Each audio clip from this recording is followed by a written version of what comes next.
Check, check, 1 2 1 2 1 2 1 2. Check, check, 1 2 1 2 1 2 1 2 1 2.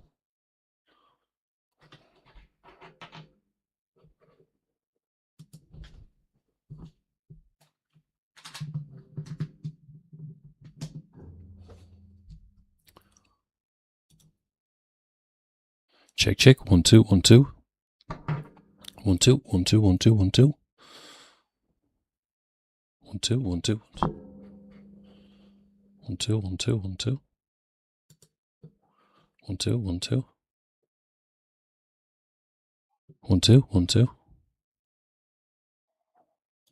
1 2 1 2 1 2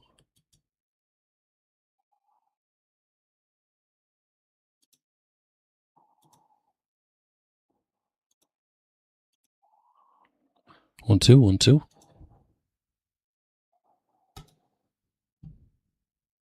1 2 1 2 1 2 1 2. Check, check, 1 2 1 2 1 2 1 2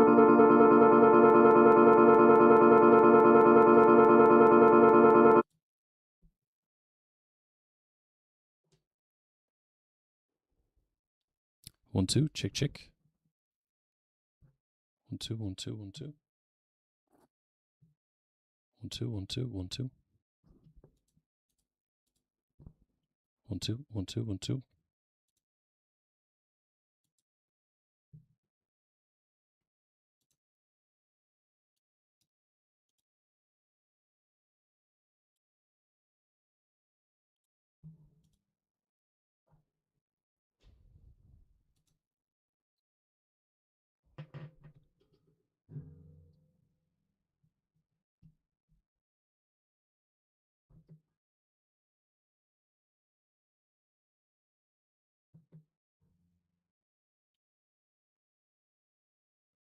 for the moment.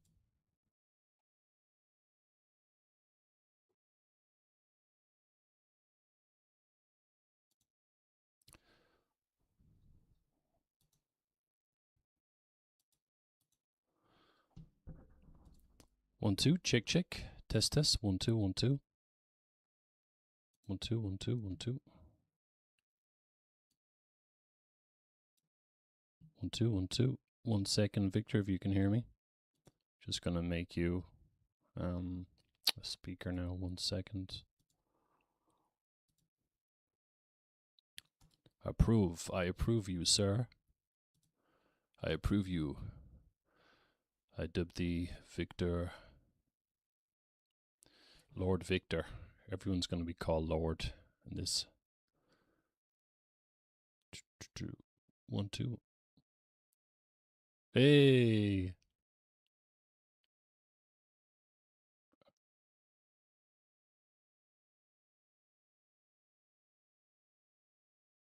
Oh yeah, no rush. I'm actually yeah, I want to try and set up a stream as well at the same time. Can you hear me okay? Great, great.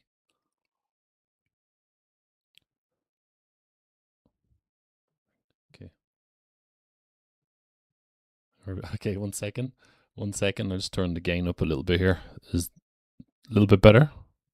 Cool, yeah. Great. Great. You know, if you want to what I'm going to do is, right, I'm just going to be a few more minutes and we'll wait for more people to join the room. Or there's Gil now. And what I'm going to do is, so what I'll do is I'll just check his mic and we'll do all that. Then we can all just mute for a little bit or whatever. You guys can chat amongst yourselves. I just want to set up a stream here as well at the same time.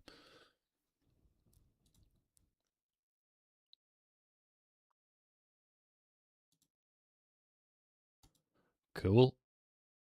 And just approving Gil now. Yeah, what I'm doing is I'm still it's a long time since I used vMix, so what I'm doing is I'm trying to stream my desktop to YouTube, possibly Rumble as well. You know, just it might as well just to get more. Here's yeah.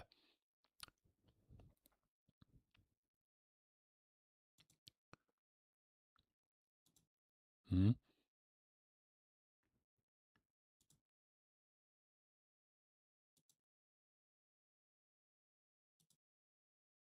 Hmm.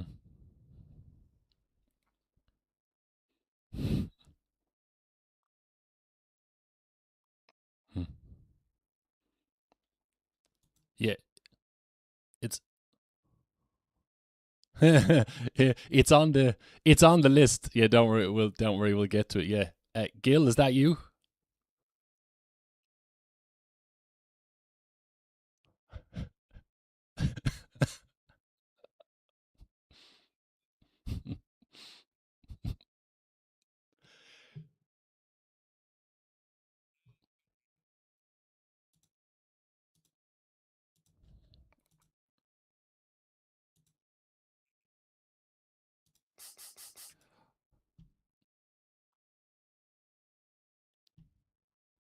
Nightmares.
You don't say anything that's going to incriminate yourself, Gil.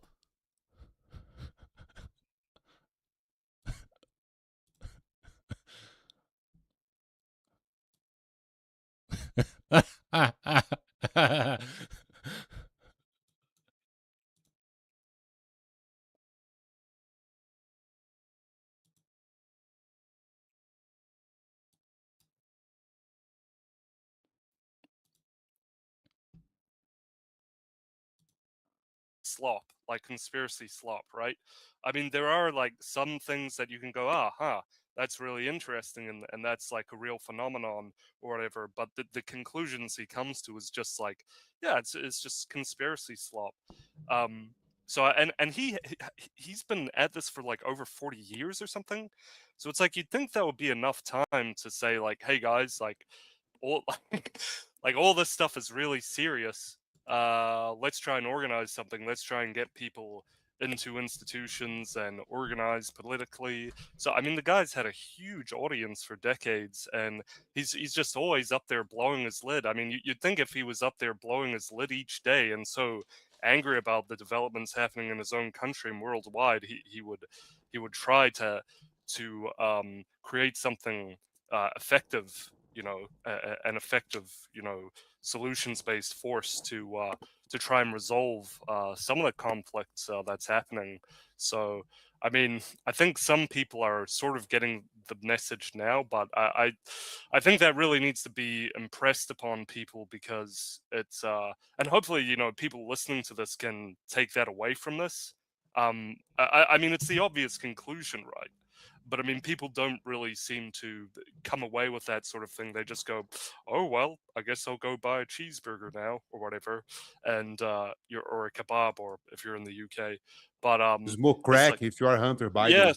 yeah. Or if you're in Greenland, you're smoking some of that good green stuff. So it's like, yeah, it's just like you need to kind of shepherd people and encourage people. I mean, hopefully, people in this chat can, in this broadcast, can take that away, that you guys actually have the responsibility to encourage people in your family, amongst your friend group, and try to, yeah, everybody, I think, needs to be doing a little bit of social networking amongst their own social group, because if we don't, then well, we all die.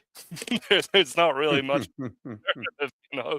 So I mean, I hope that the viewers can take that away. That this isn't just us speaking to you, that this is us, saying like, this is us coordinating together with you.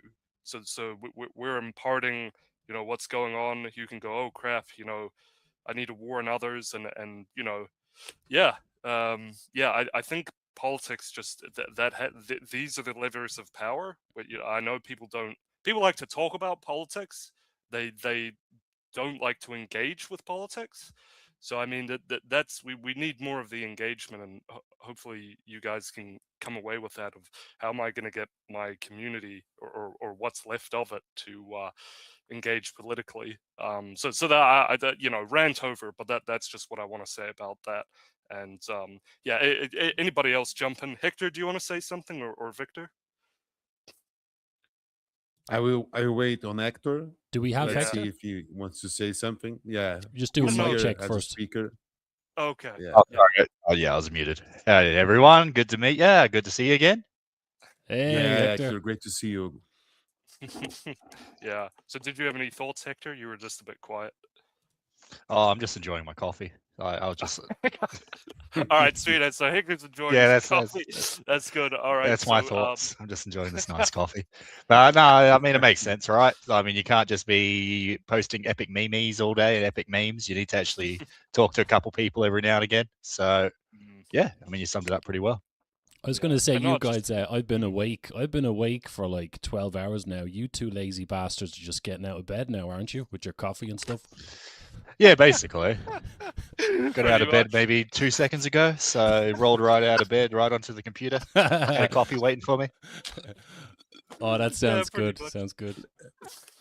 Yeah. Well, What I about have you, to say, Victor? Gilbert, Yeah. I think you are too optimistic, about this. I came to a conclusion a while ago about all this, and I think I'm going to say this in a very basic way, in a very simplistic way, that we are all facing the last battle of all times, which is we have everything on society versus the individual. So it's literally everything. We have the so-called the market. We don't even know what this means, right? But we have the market. We have companies. We have all sorts of corporations, institutions.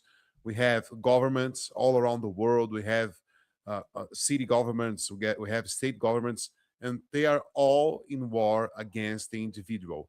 So I think that the least that we can do, and it's at the same time it's a paradox. At the same time, it's the least. It's also the maximum that we can do, which is we need to have a real conversation with people, and that's enough. People. What we lack today is is people that can perfectly articulate what's happening and tell it as it is. No sugarcoating, no whatsoever, no bullshit. Just you know, just tell it. Just say like it is. There's no shame in doing that. And I think that all sorts of political groups and political reunion, that they are all a frustration. That it just is. It's just a frustration. Here in Brazil, you should see what happened and basically we have this in the so-called political debate of the normies, right? Let's put it like that. We have a leftist, a communist that has only read one book, and on the other side we have a conservative that has never read a book in his life. So it's a tragedy. It's just a fucking tragedy everywhere. And I don't think we have the tools, or I don't think we even have the human capital to deal with this kind of problem. So what's left for us is just we need to be real with each other and with our neighbor. And for example, here in Brazil, people are seeing the consequences of the jab, the consequences of the vaccine, and it's mind blowing. It's a nightmare. I'm not gonna lie. And what's funny is that I refuse to enter in this dialogue using the same words that they are using. I never do it. Whenever I see someone talking about the vaccine, or I see that this person is some kind in doubt, I always say, "Hey, you submitted yourself to an experimental gene therapy, which basically changed your cell functions on a genetic level. So it's really hard to tell what's happening inside you. but we already have some kind of results, and they are not looking good. And when you say it like that, it's totally different than you just say, "Oh, the vaccine is good" or whatsoever, or you know. I think the problem is linguistics, right? But enough of me, right? I talked enough. No, that's some very good salient points. Is we've had kind of nightmare after nightmare preside over our current time, and it's like, well, what now? It's I it's a tricky one, isn't it? I mean, one of Yeah, the things, I guess, in an odd way that we can sort of look to is no matter how bad it gets. I mean, people have survived through the most atrocious things. If you look back to the Durn May and the Young Turks, that was, I believe, one of the earliest typical examples of communism. Uh, before communism was called actual communism, that actually appeared as a blip on the historical radar. And of course, we all know what the Young Turks did to the Armenians. I don't want to deliberate on that, but yeah, absolutely horrific crimes against humanity.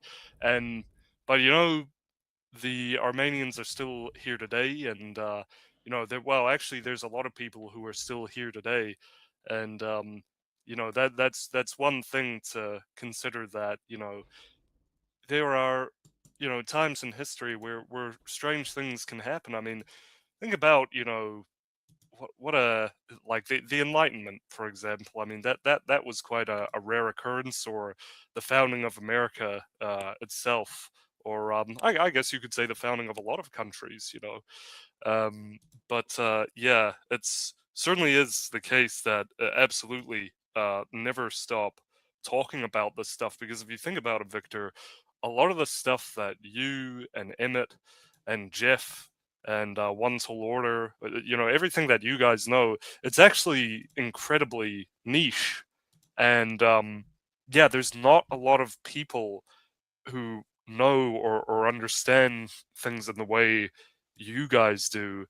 And it's so important to keep yeah, just keep pushing that message about. And once you understand it, it becomes so clear, that there's no going back at it. It's like a light bulb moment. Chick chick. And people are, you know they're caught into like a very simplistic way of thinking. And even though I believe, that the racial aspect of things is certainly, I mean, it's nearly of primary importance, but I see a lot of people, that's the only kind of sphere of thinking that they can think within. When of course, it's a lot more than that. I mean, this is well, what something that I'd really like to have people understand is, the genesis of all of this. How did it all start? Because people's memories, people's knowledge can only go back so far, and so they have a very fragmented, discontinuous sort of view of the world. And it's because of those fragments that they can't logically connect things together. So there are these huge gaps in their knowledge. I mean, you have all these people saying woke, oh, this is woke, that's woke. But I mean, how many of them know that is, tied directly to communism? I mean, they think like all woke is something like it's about trannies, and that's basic. I don't know if I'm allowed to even say that on X. I actually got banned for saying trannies on Oh, I X. was offended when you said that. I'm actually half tranny. Yeah, yeah. Emmett's actually Scottish, so he's not actually Irish. No, I'm kidding.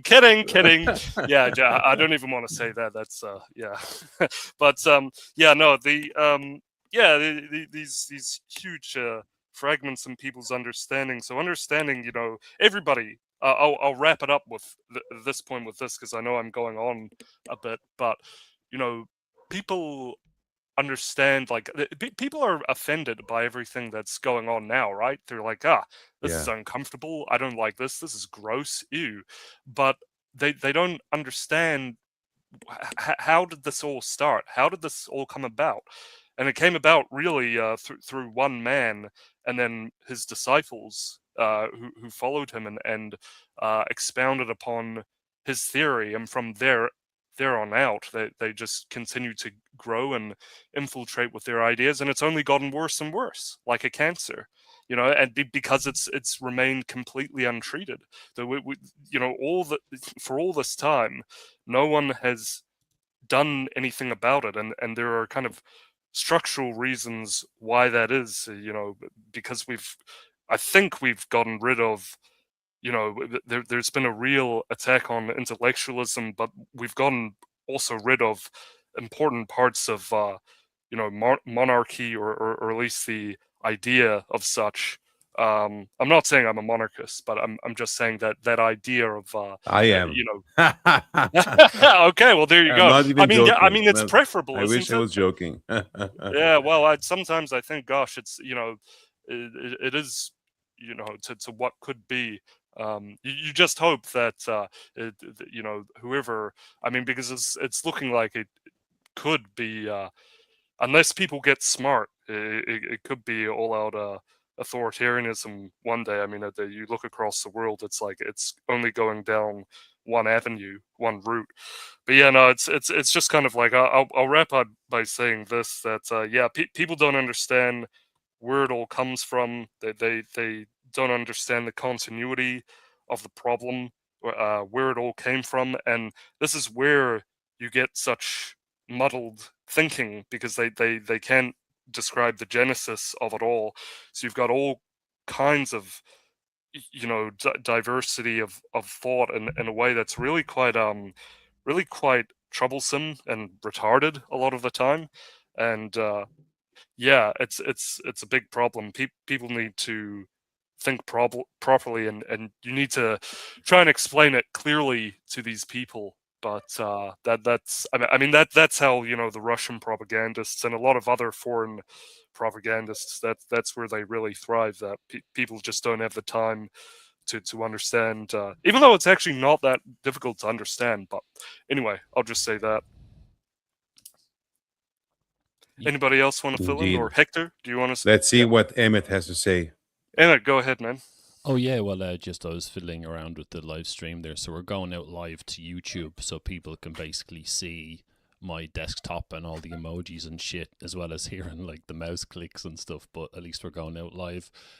Yeah, just to back up what Gil was saying there, this is something I've been dealing with for years now. At this stage, is that, say if you take something like the ICE shootings in the States. Right, and you ask people what the problem is, they actually can't tell you, despite the amount of intelligence involved and all the different opinions and all the media coverage. It's just Marxist activism. It all boils down to that. The problem with the borders, the reason that ICE exists is because we have open borders and mass immigration. Where does that come from? It comes from all these activist types. In America, they call them liberals, but we have them all across the West as well. And they have this revolutionary mindset. They're trying to create a better world. They're the ones creating all the changes that we don't like, those of us who are still sane.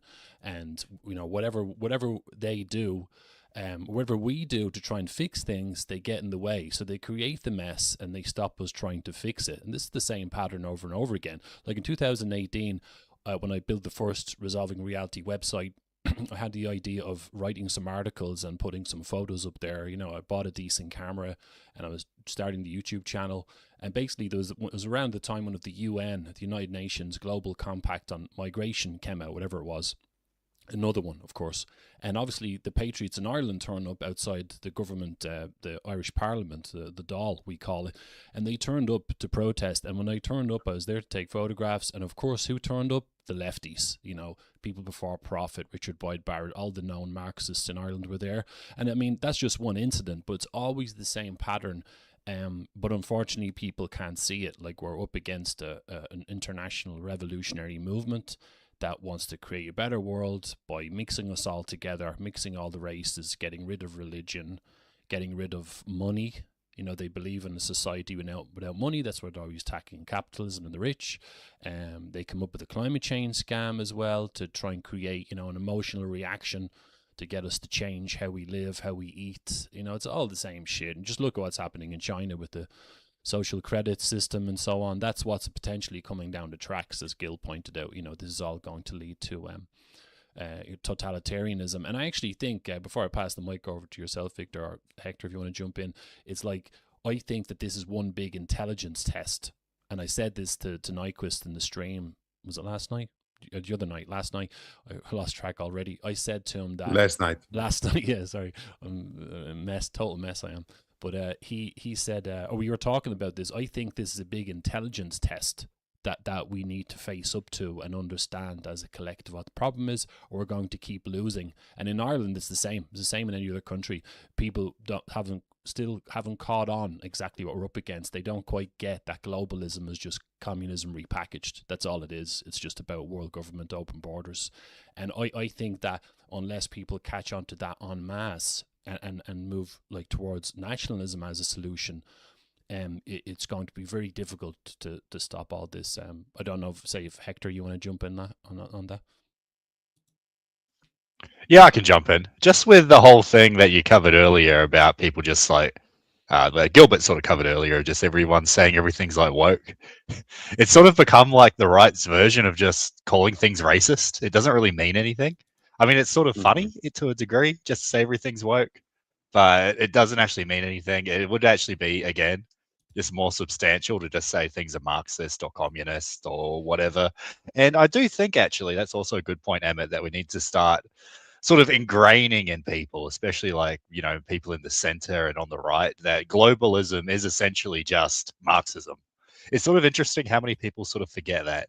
And that definitely needs to be ingrained a lot more. I think in New Zealand, especially because people here are sort of like very, I'd say silly is probably a nice way to say it. Yeah, Like people yeah, here, unfortunately, don't tend to have the highest IQs. They yeah, don't really have that much like ability to think critically. I don't know why that yeah, is, but yeah, maybe it's the education system. But people here tend to be a bit weird. And as soon as yeah, you start talking about globalism, their sort of eyes just glaze over. You start talking about like Marxism, people's just like freeze and they like run away like a scared rabbit or something. I don't really get it. yeah, Maybe it's the education system. Do you have anything to add to that, Gilbert? Because I honestly don't really get why people here just like yeah, have like this weird sort of low IQ, very sort of infantile mindset when it comes to talking about like political issues or globalism or Marxism. yeah. I've never really had much luck with that, even with people on the supposed right. They just Mm, like sort of freeze like a little like a deer caught in a headlight and then they like yeah, turn 360 degrees and walk away. That was a joke, by yeah. the way. Yeah, turn 360 degrees and moonwalk away. Yeah. Yeah, that's exactly what it is.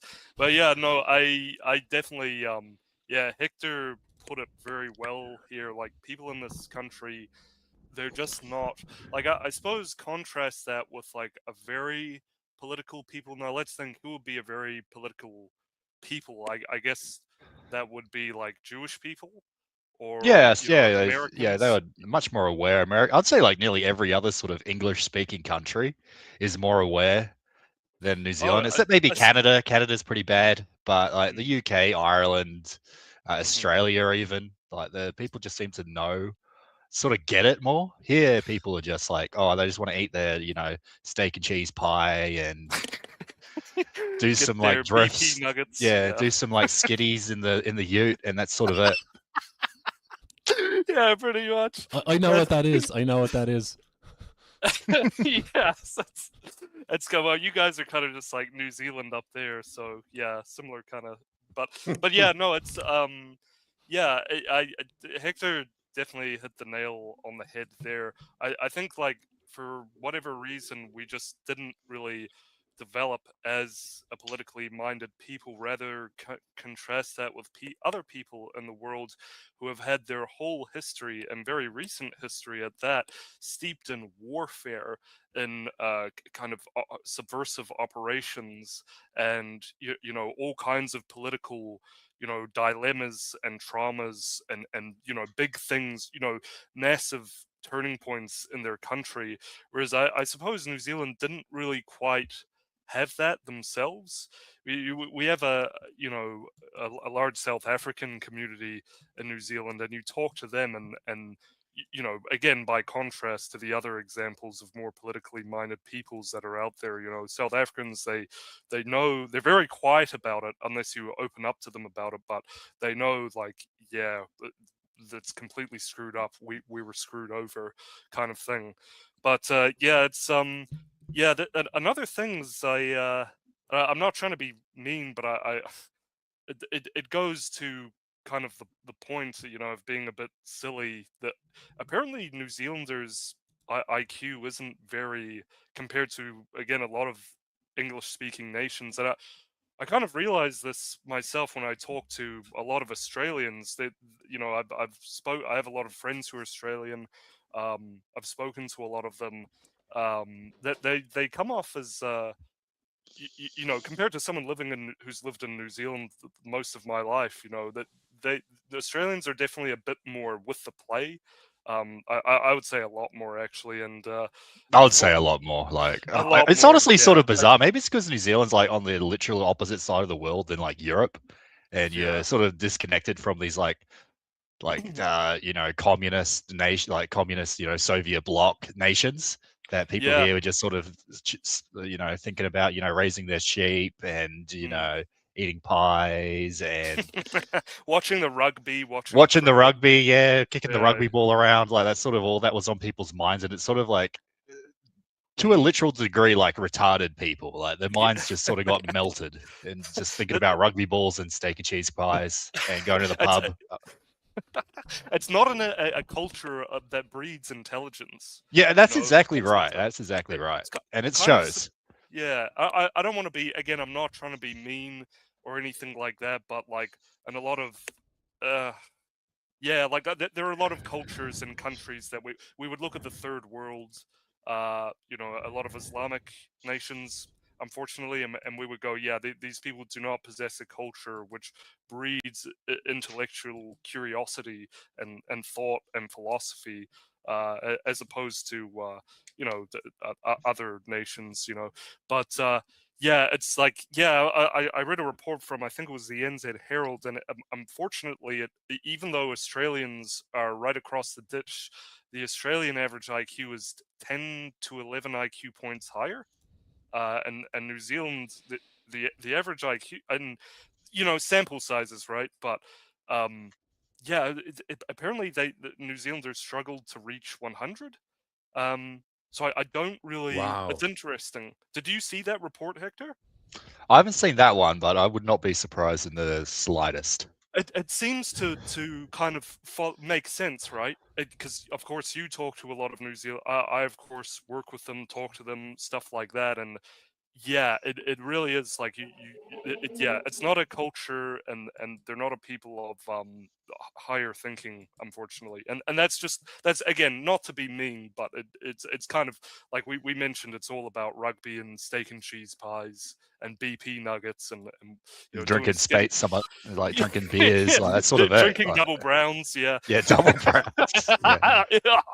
Yeah, but yeah, so it's that's kind of how it is. And to Hector's point, like we mentioned, like the woke brigade, how it's all about trannies, like coming out of their flying saucers and oppressing people. But it's like, it's not like I mean, that's how people would make the all of the world's problems about. Mike Adams of Natural News never stops talking about trannies. I don't know if he stopped. I got so tired of it, and plus he was saying a lot of other nonsense as well, that I'm like, okay, screw you, Mike Adams. Like, I'm done listening to, like, I was just so fed up with the quality, the standards, because I was like, man, this is just garbage. Like, anything good, just the all the bad that he's saying just completely outweighs the good. Like, I can figure a lot of that out by myself. But yeah, like, the thing is that on that point of people, Hector mentioned, people's eyes glazing over when you mention certain political concepts. It's like, I see this especially when you mention communism, when you mention the C word, people just go. It's like you're talking another language. It's like you brought like brought up a word from a foreign country or something like that. And I think obviously you have to acknowledge it's communism, but perhaps the more apt terminology to use is Marxism, because that pins it to a certain person and to a concept that is not so what people perceive to be outdated. If people perceive, people will say, "Oh, it's woke is this Marxist thing." The old ladies at the protest sector. Oh, everything's woke. It's Marxism, and but it's Well, like I mean, even like Winston Peters, like the leader of New Zealand First, literally talks like that. He talks about the wokes, yeah, not much yeah. else. It's sort of They funny can't to a keep degree, up. but it is sort of silly. Yeah, yeah, it's kind of funny, yeah, but yeah, it's very silly, and it's just like, yeah, the communism, unfortunately, as until we can bring it back, until we can refresh it. I mean, I think just in your daily conversations, perhaps Marxism. Not that you shouldn't use communism at all, but I think to pinpoint it to a person and to a variety of concepts and something that is kind of although I don't. I've expressed why I don't like the word woke. It is pinned quite closely to Marxism and Marxist concepts, but yeah, the Marxism, basically, I think that itself is for people to understand. That's what people need to use.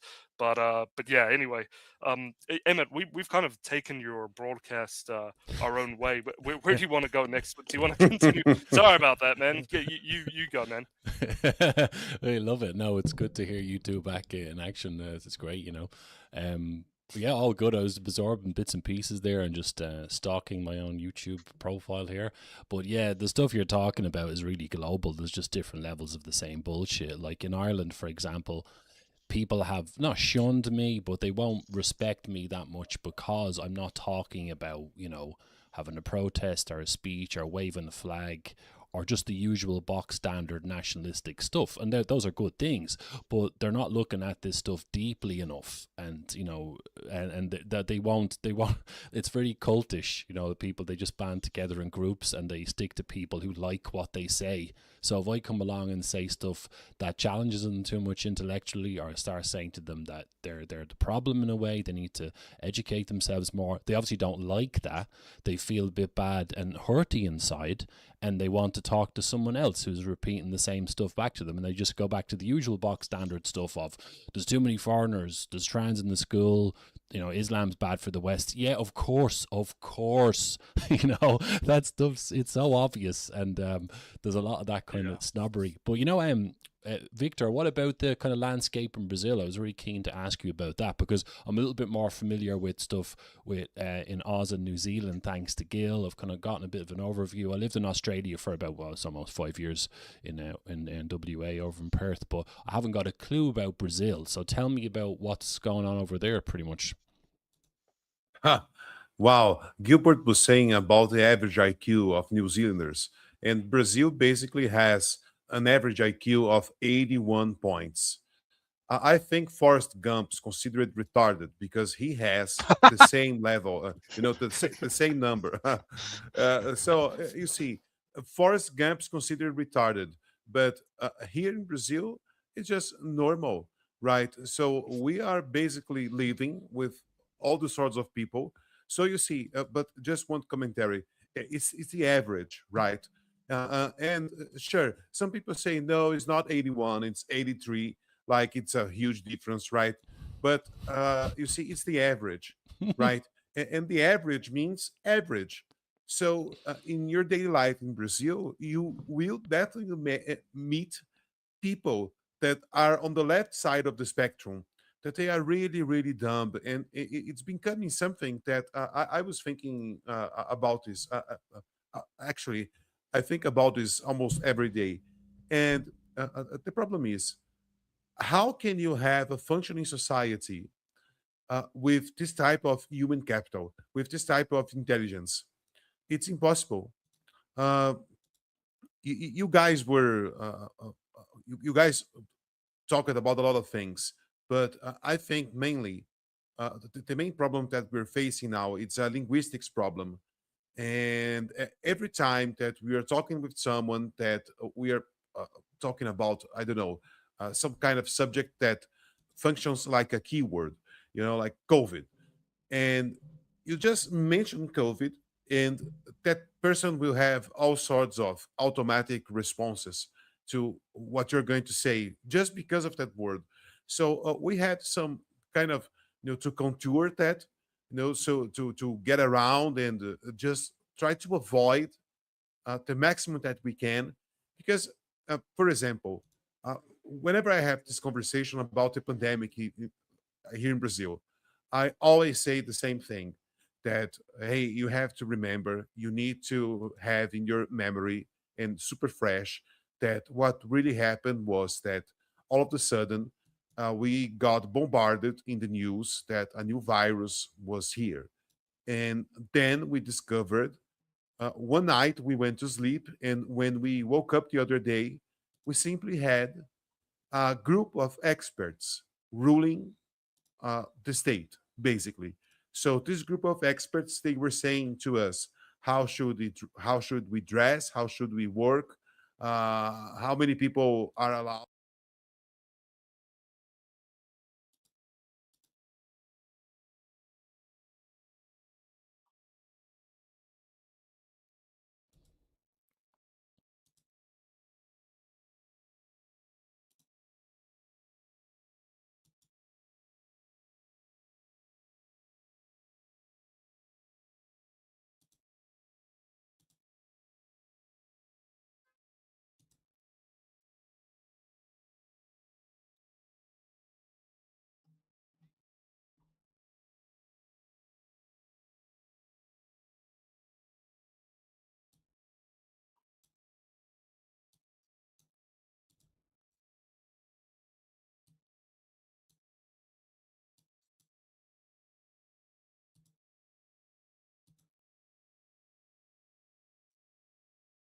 How much of it is just communist propaganda recycled?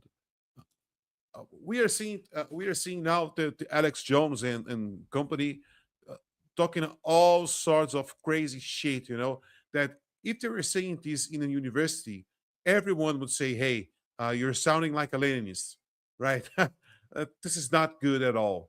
And just to be honest, brother, I've been on a. I understand. The question was about Brazil, and I'm now on this commentary about whatever, right? But let me tell you this, Emmett. Uh, uh, Recently, I was thinking about all this and politics and power games, and I was so fed up about it that I came to a conclusion that, hey, we are in an authority crisis. We don't have any legitimate authority in anywhere in the world. Like, it's really hard for you to find an authority. No, you, for example, you are an authority. No, and how have you proven this? Because of your book. Now, in your book, it's clear that, hey, Emmett knows what he's talking about.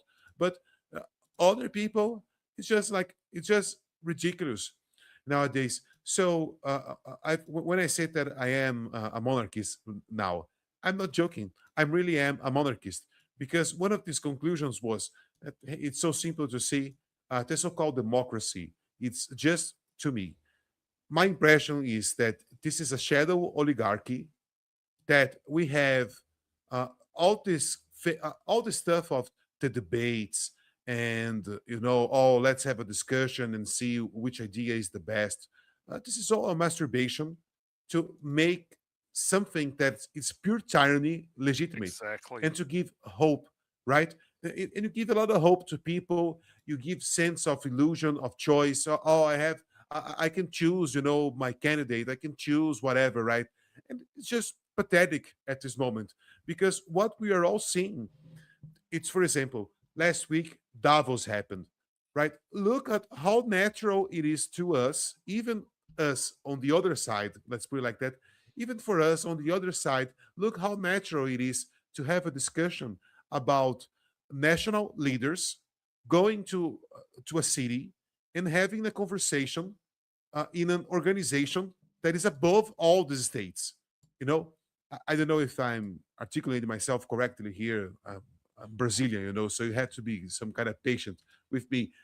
But bro, how natural it is for us to face the situation where you have world nation leaders reuniting in an organization that is above all nations. And we just treat this, with it's so natural, like, hey, whatever, right? Yeah, they went there and they had a discussion about how they are going to rule our lives and how they are going to, spread some whatever bullshit. And now we have to basically subsidize all of their friends, especially now in Brazil with this cancer thing in Brazil that's spreading. It's literally it's out of control, cancer and all of the sorts of diseases. And what the people are demanding, they are demanding that the state provides the cure, that the state provides all the medicine, all the treatment, and whatever, right? But look, who is going to provide the treatment? Is the same company that caused the problem. And if you think about it, it's just some kind of mafia, right? I don't know. This was enough from my rant. But if you really want to know about Brazil, I can tell you this: Lula is going to win by a landslide. No, Lula it, proven Lula proved himself to be the best out there, and I don't mean this in a good way. He proved to be the best out there politically, and this guy, he's a menace to humanity. This is not a joke. He's the head of the Foro de São Paulo. So this guy, he he has never hidden his intentions or his main objective, which was to transform Latin America in a copy of the Soviet bloc. I don't know, brother. Things are not looking good. And Bolsonaro, to be honest, but that fucker Bolsonaro, he delivered everything to Lula. So Lula had everything ready for him. He just sit at the table and start eating. It was that level of ready. Lula didn't have to do anything, and it's insane that people are talking here in Brazil about elections and they haven't understood up until now that uh, we are in a situation that it's impossible to get out of by democracy ways, but by the democratic ways. Let's put it like that, right? Just like in Ireland, in England, uh, you can't democracy yourself out of the situation that England has put themselves into, right? It's just ridiculous. Brazil is the same thing, and Brazil is a communist country. Bro, we were having a conversation. I have to tell you this. Not we, but I was reading a conversation here on Twitter, and the guy was doing a comparison from Brazil in the 80s and Yugoslavia. Yugoslavia won.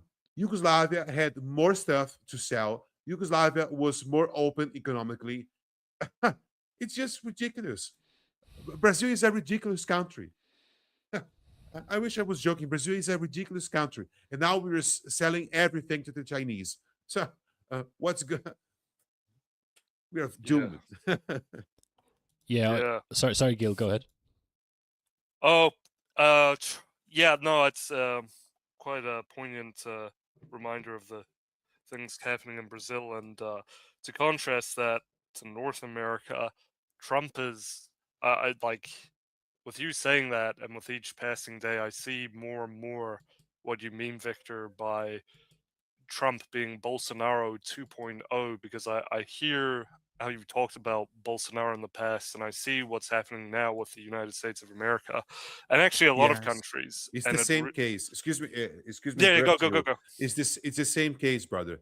I'll be quick. It's the same fucking case. Trump is literally Bolsonaro 2.0. I'm watching the same theater unfold. Really, because it's so crazy how especially how, to me, the last confirmation arrived by the way he was dealing with Minnesota, right? With Minneapolis, excuse me. And he's now backing down. He's now backing down. Oh no, whatever, right? ICE will be not so tough with the illegals. Excuse me, bro. Actually, to add in, Yeah. then, Mm. I Oh, just, go ahead. yeah, just want to add into what you're both talking about there, because actually, of course, I am pro patriotism. I am pro nationalism.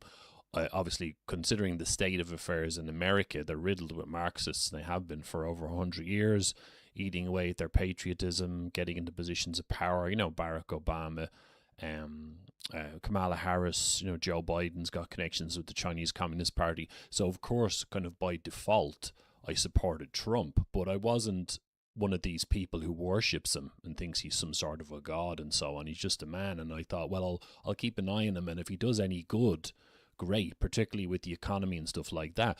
But to be honest, I haven't paid that much attention to him, really. Obviously, I know who he is, and I heard his speeches, and he said lots of great stuff, but I never put him on a pedestal. So in a way, I'm not emotionally invested enough to get upset, when anyone points out things that he does that aren't good, And actually, Nyquist mentioned that he's actually critical. He's really critical of Trump because tying into what you guys are saying, Victor, when you mentioned how the supposedly right-wing character of Bolsonaro handed something to someone else who's actually on the left or whatever. Nyquist was saying that Trump, a lot of his actions seem to be playing into the hands of the communists. Because see the way, like, what happened with Canada, like he's taken such an aggressive stance on Canada, and people are talking about invading Canada and stuff to save it. Now Canada is trying to make an alliance with China, so like it's like, whoa, what a mess. And then there's also the Greenland stuff as well. Even Brazil. Yeah, exactly. Yeah, so maybe there's obviously, who am I? I'm just another person, and I'm kind of learning new approaches all the time.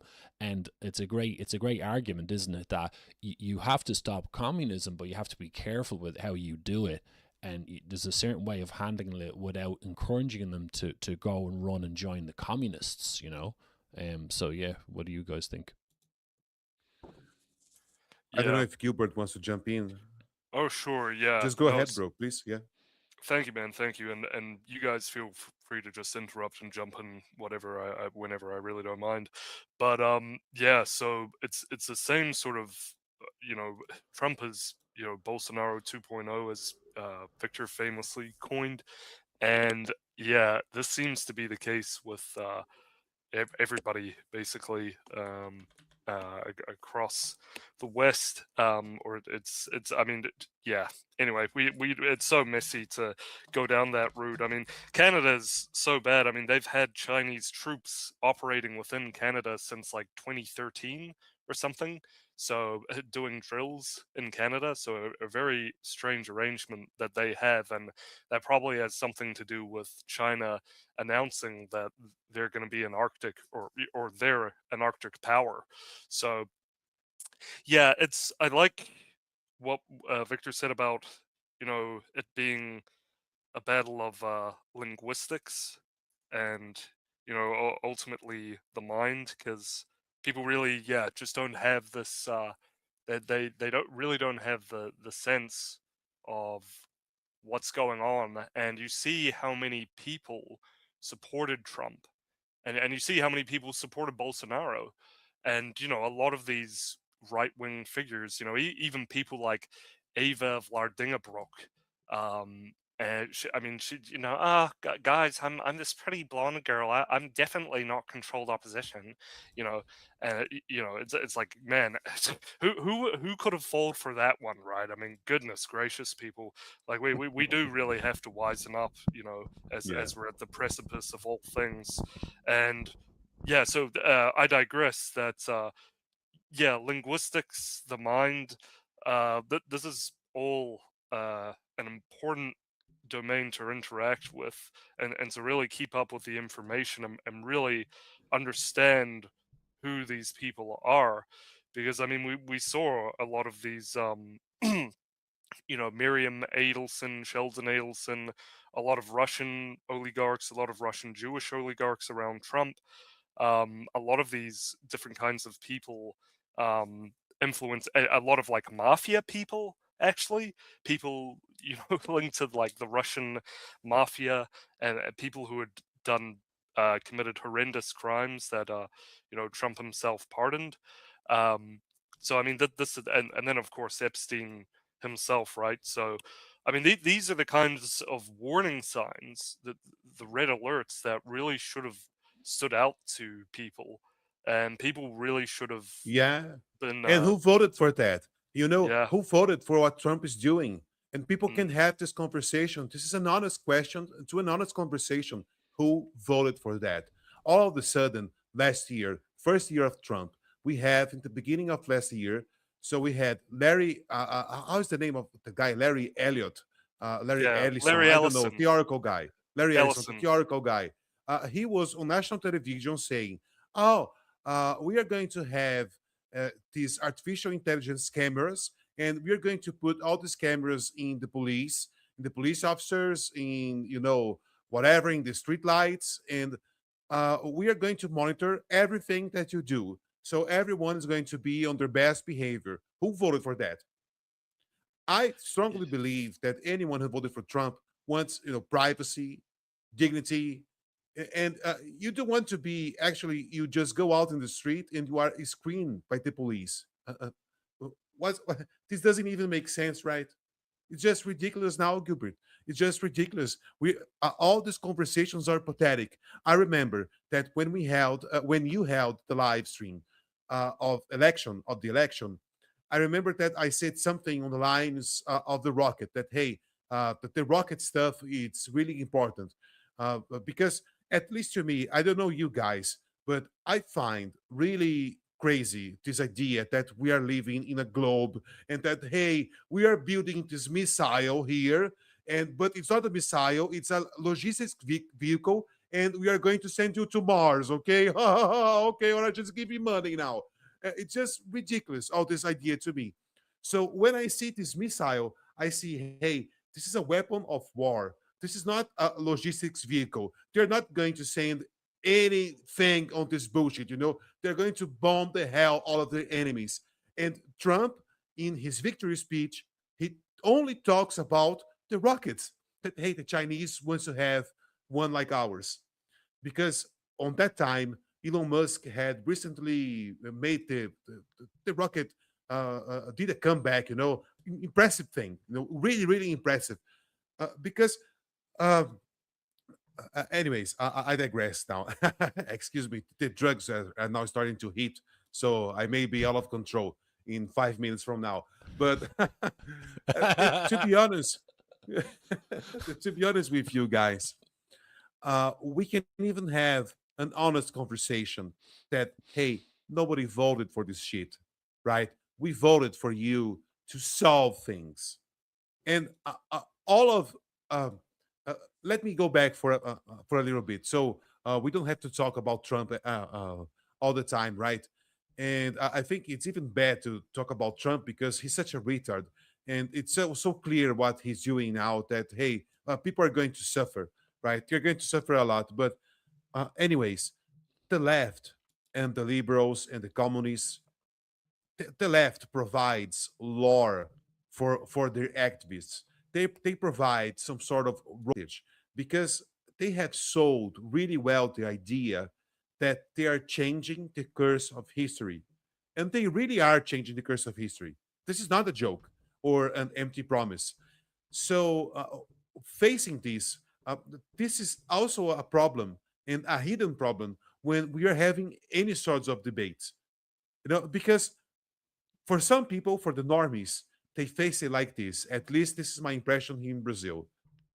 Oh, or whatever. We have on this side, we have this guy that is defending, blah blah blah, John Doe, and Joe Doe stands for hard work and for you to actually for you had to work to deserve your stuff.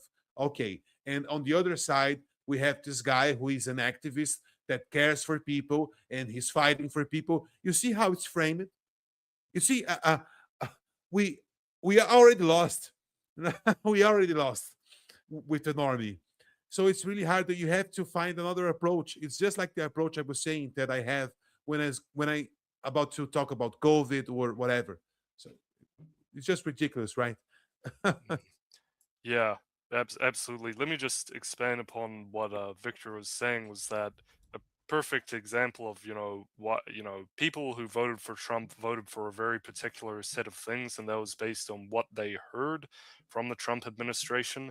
Of course, people still make that mistake of thinking that politicians deliver on exactly what they say, when actually politicians do the exact opposite of what they say. That's almost what they're there for.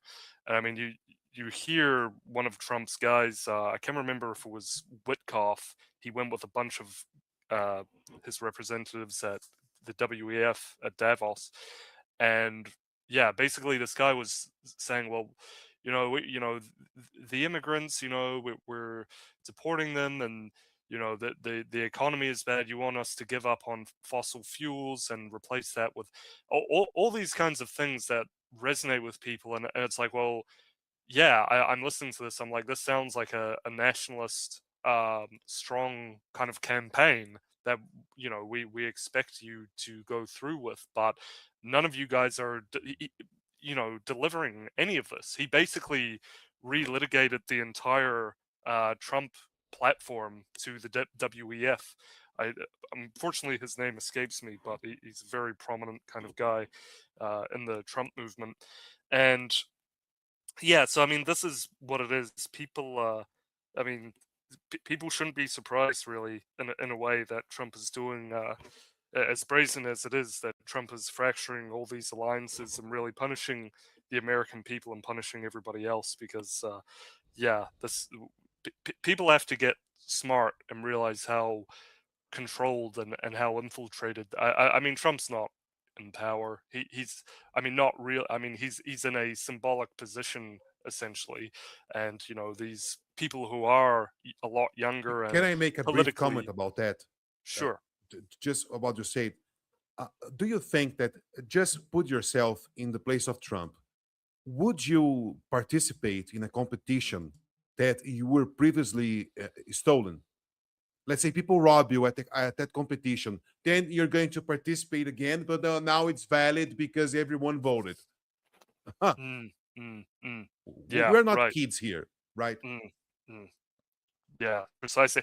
Yeah, and I mean, even with that kind of stuff, he rolls a lot of that back. I mean, you saw what happened with the ICE shooting. I mean, it's pretty clear that what happened now. Where everybody can see the video that Pretty was acting very aggressively towards these officers. I mean, you just like I don't really like cops or whatever, but it's you can't act that way. Everybody knows that.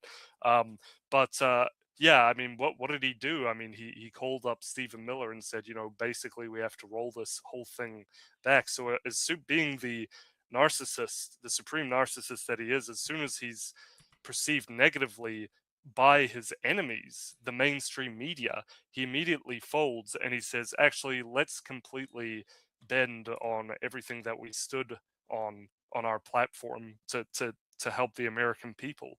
So he just completely pushes his friends and rewards his enemies, the people who made things so bad, so polarized that it ended up in him almost getting his brains blasted out.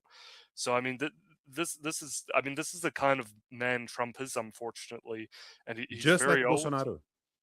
Yeah, right, exactly. I mean, he can't stand with his friends and reward the people who fought so hard for him. He just can't. He's just like a one-bit thinker. Screw that five-dimensional chess. I mean, clearly, anybody who pays any attention at all should realize that now. And I think people need to stop overestimating how intelligent people are. But we need to really ground ourselves in reality here and realize this. And I mean, this is how it's going to pan out. Is there's always going to be these far left agitators. I mean, he should have known that. He should know this. He should have really had this deeply ingrained into his brain by now, that they're always going to have far left wing agitators. There's always going to be a big spectacle that the mainstream media captures onto. This person got shot. This person got a knelt on their neck. Now let's just burn the whole country to the ground.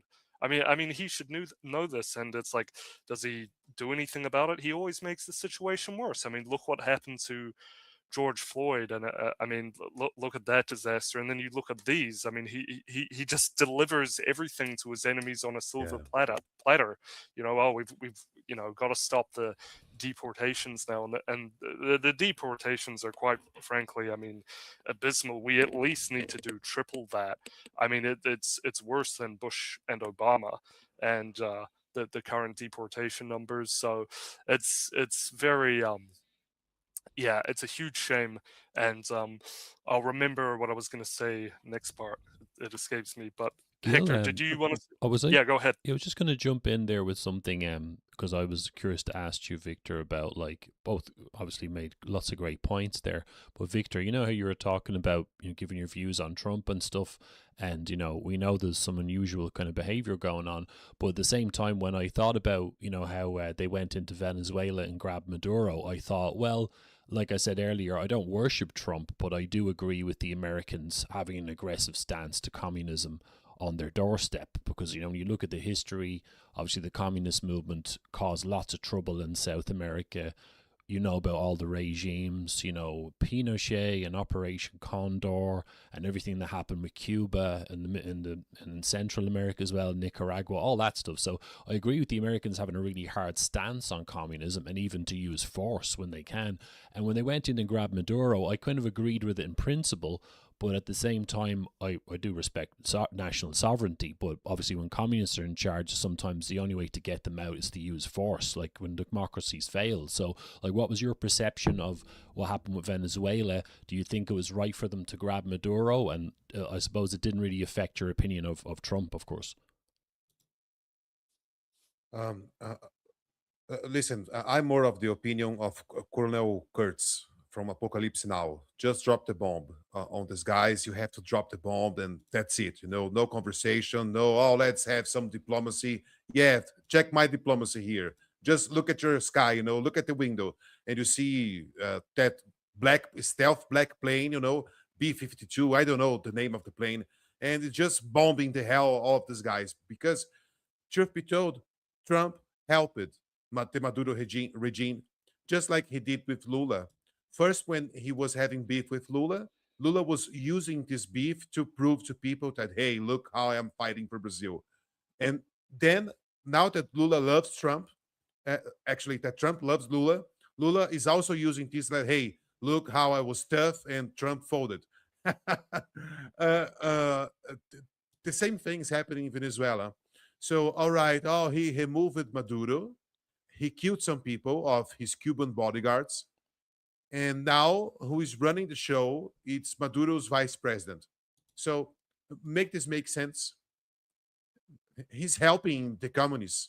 The communists, just like in Iran, they hunted their own people in Venezuela, people who were celebrating what Trump has done. They were celebrating on the streets, and then all of a sudden they started dying, because you were going to get shot if you were caught celebrating in Venezuela. Uh, it's just pathetic at this moment. So I don't even think, and this is a conversation that I have with my brother all the time. My brother is perfectly right, I think, when he says this, that, hey, we have to stop considering that Americans consider us Brazilians part of the Western Hemisphere, no, or even part of the Western civilization. So we Brazilians, we have some kind of advantage overall because nobody likes us. Let's put it like this, and we don't have any traditions. So we can I have like you, in the though. same table. Thank you. But you see, Brazilians can have the same table. Saint Thomas Aquinas and Ben Shapiro and whatever, right? Whatever other loser. Uh, we can have everyone on the table, and we can have a conversation and learn, and take the best from all these groups and movements and all sort of stuff. But truth be told, we are completely overtaken by communism. I'm not even joking. My father-in-law just had a heart attack, and I think he's about to have his second heart attack, and we are kind of on notice here. But we were at the public health in Brazil, the public health system. I swear to you guys, an enormous ad, and really enormous ad on the wall saying, "Hey, now you can use your training name to sign in here at the public health system. So you don't have to use your natural name, which were registered. You can use your training name, no problem. And a lot of the other advertorials in the wall, they were all saying the same thing, that hey, if you're a tranny or if you're a woman and people are mistreating you, don't be shy, just reach for anyone in the administration and we will deal with this for you. And now, because of Bolsonaro, if you shout at a woman, for example, this is psychological violence. And she doesn't even have to prove that you shout at her. Hey, look at this video. Emmett was shouting at me. No, she can go to the police station and declare, hey, Emmett has shouted at me and I feel very frightened. I don't know what to do. And all of a sudden, you are receiving the police. You are waking up with the police at your door. And now you have a criminal process on your back and you can't go anywhere near this woman. So this is the kind of country that Bolsonaro has delivered us. He signed over 70 laws and decrees to appease feminists and gay people. You can go to any public hospital in Brazil and all this any public clinic in Brazil. We have both things. We offer both things for our people. You will find something that it doesn't even have the translation to. It's called Shuka Fácil. It's a product. It's right on the side of the condoms and the lubricant because they offer this product to gay people so they can clean themselves. They can know they shove down their anus and clean themselves. And this is just crazy because I went down this rabbit hole, and who is providing this product for the government is just a friend of a very famous politician here in Brazil. So, so you see that they are all in the same mafia, and we arrived at the point. For example, I told this to Gusek, right? Excuse me, talking like a shotgun. But anyways, I told this to Mr. Gusek that Bolsonaro has committed the greatest political crime in the history of humanity. And I'm not even joking. I don't know of any other politician that has criminalized basically 10 million people in the same day. So Bolsonaro was able to do that because 1 week earlier of the biggest protest Brazil has ever seen, Bolsonaro has signed a law, the law that has updated our notions of national security. And in this law, it's clearly stated that if you are reuniting in the streets or whatever, even reuniting in your house, inside your home, to talk about things or to demand things that will cause harm to the democratic state of Brazil, you will be considered a terrorist. And so Bolsonaro signed this law, which he got arrested for, right? So, poetic justice. Bolsonaro signed this law. 1 week after this, he held the biggest protest Brazil has ever seen. 10 million people in the street.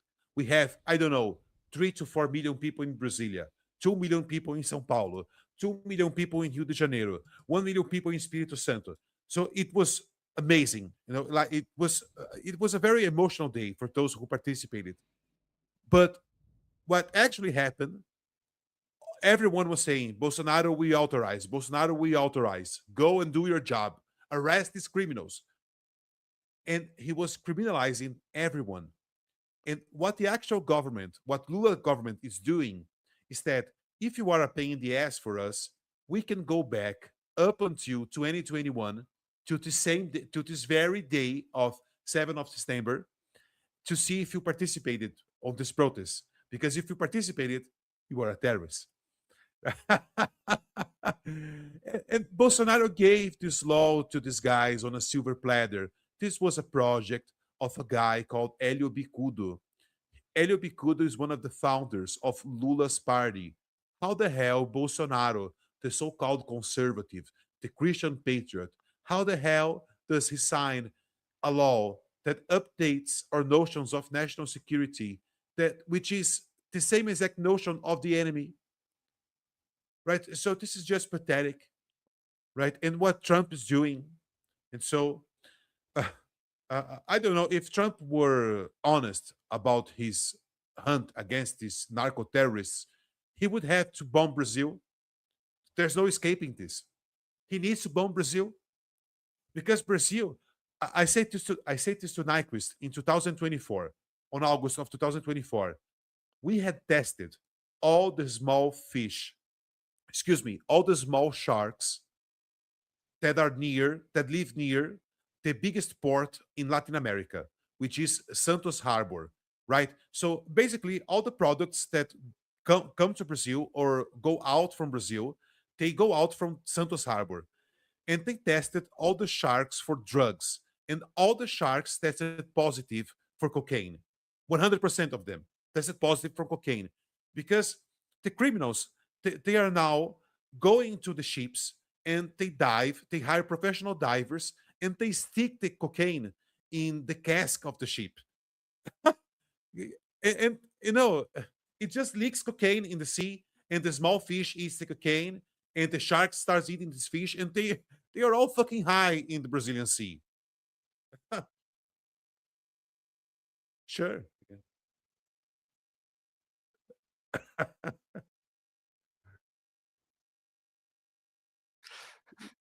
You bite yourself, What's a right? fish from Brazil? Yeah.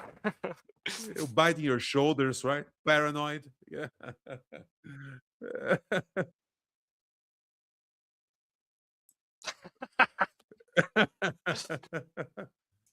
Can you imagine how crazy all this sounds? Right? How absurd all this sounds. It's just a lunacy. And when I say this, I'm not joking. We are living the bad ending. The whole world is now Brazil. The whole world is now Brazil. I wish I was joking. But the whole world is now Brazil. America is even worse. People say, oh, we have to defend America and American values. I agree. I totally agree with you. But do you think that these niggas in Miami, do you think that these guys they can even speak in English? Do you think that they have any sorts of alliance or, whatever? They like America. They don't fucking care. They don't even speak your language. I'm Brazilian, So every now and then I make a lot of mistakes in English. Like, I don't know how to use in, on, or two or four, but whatever, right? You guys can understand me. At least I try to, show some respect.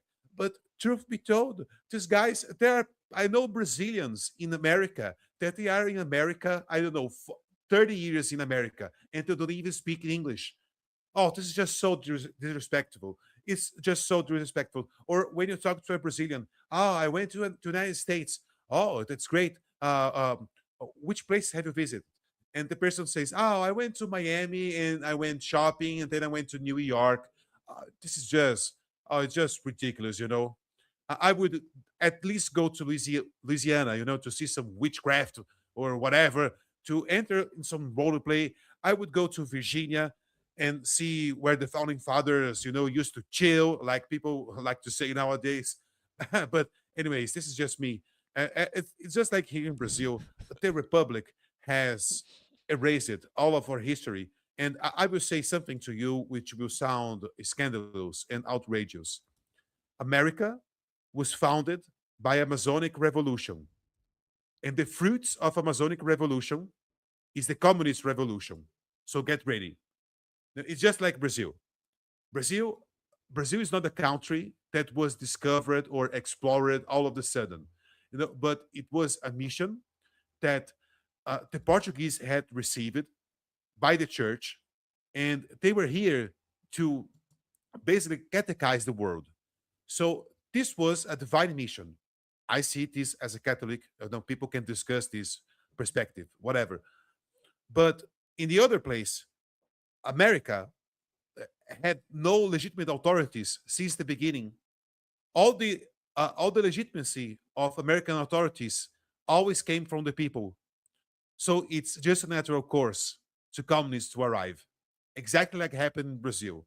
We had the king, we had our king, we had the emperor, actually, excuse me, and then we had the Masonic coup, and now we are having our third Masonic coup, which is the communist coup. At least it's being made by the communists. Oh, this is just a conspiracy thing, and the Masons are whatever. I don't believe that. I truly don't believe that.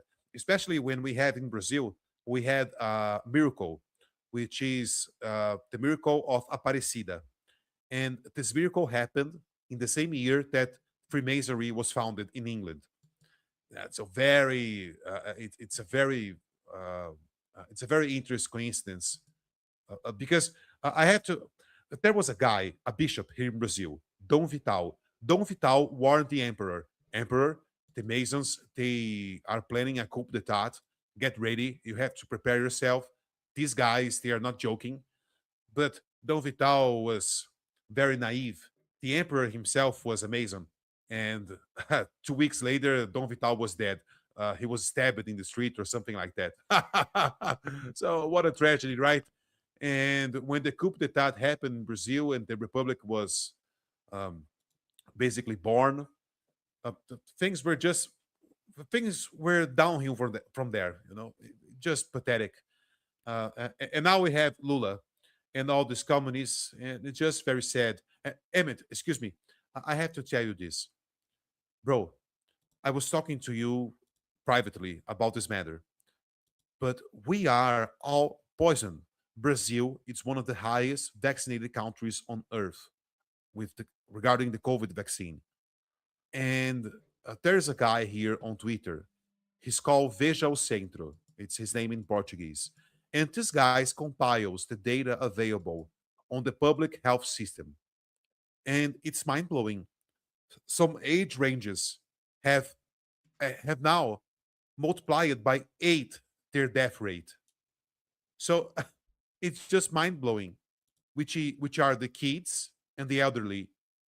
And I told you that we were on the market for an apartment and we were visiting an apartment, and the owner was saying to us, "Hey, I pray for a lot of people, and hey, just actually take a look." And the guy puts his hand on his pocket and he takes off a list of names that he has written himself. There were 10 names on this list. Two of those names were from his family, his grandchildren, and an aunt, which is 92 years old. So a really old aunt. But the other 8 names, he said to us, these are all my friends, and they all have cancer. They all have cancer. Everyone knows someone in Brazil with cancer. We are at this point right now. So we were victim of a bioweapon, and there's nothing else. There's nothing we can do. People are dying by the droves. Can I just Yeah. before you jump in, Gil, just quickly, anybody listening and also yourselves, gentlemen, just make sure you retweet the space or repost the space or do a quote repost just to get some more ears on the project. But yeah, go ahead there, Gil. Yeah, no, that's shocking. That's truly shocking. And I mean, if they're willing to pull that on people, I mean, what are they willing to do next? And we've already established in this conversation that there's no such vanguard ensuring our civil liberties or our geopolitical security or the intellectual property of our nations. And it's completely like Swiss cheese, you know. It's completely open to Yeah. anyone, to all our enemies wherever they are. So yeah, I mean, even like my brothers and I, like, we know so many people who have just young guys too. We've known so many people who have died, like like dozens and dozens. I've heard of so many people who, you know, talking about how they have really weird health complications now.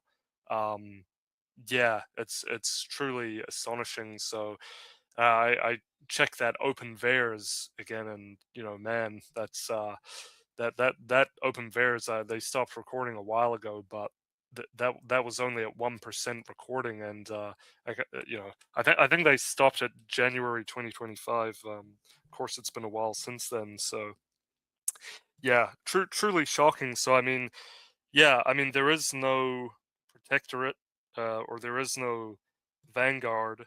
It's like, who are we voting for? You know, almost, why should we vote, or is there much point voting?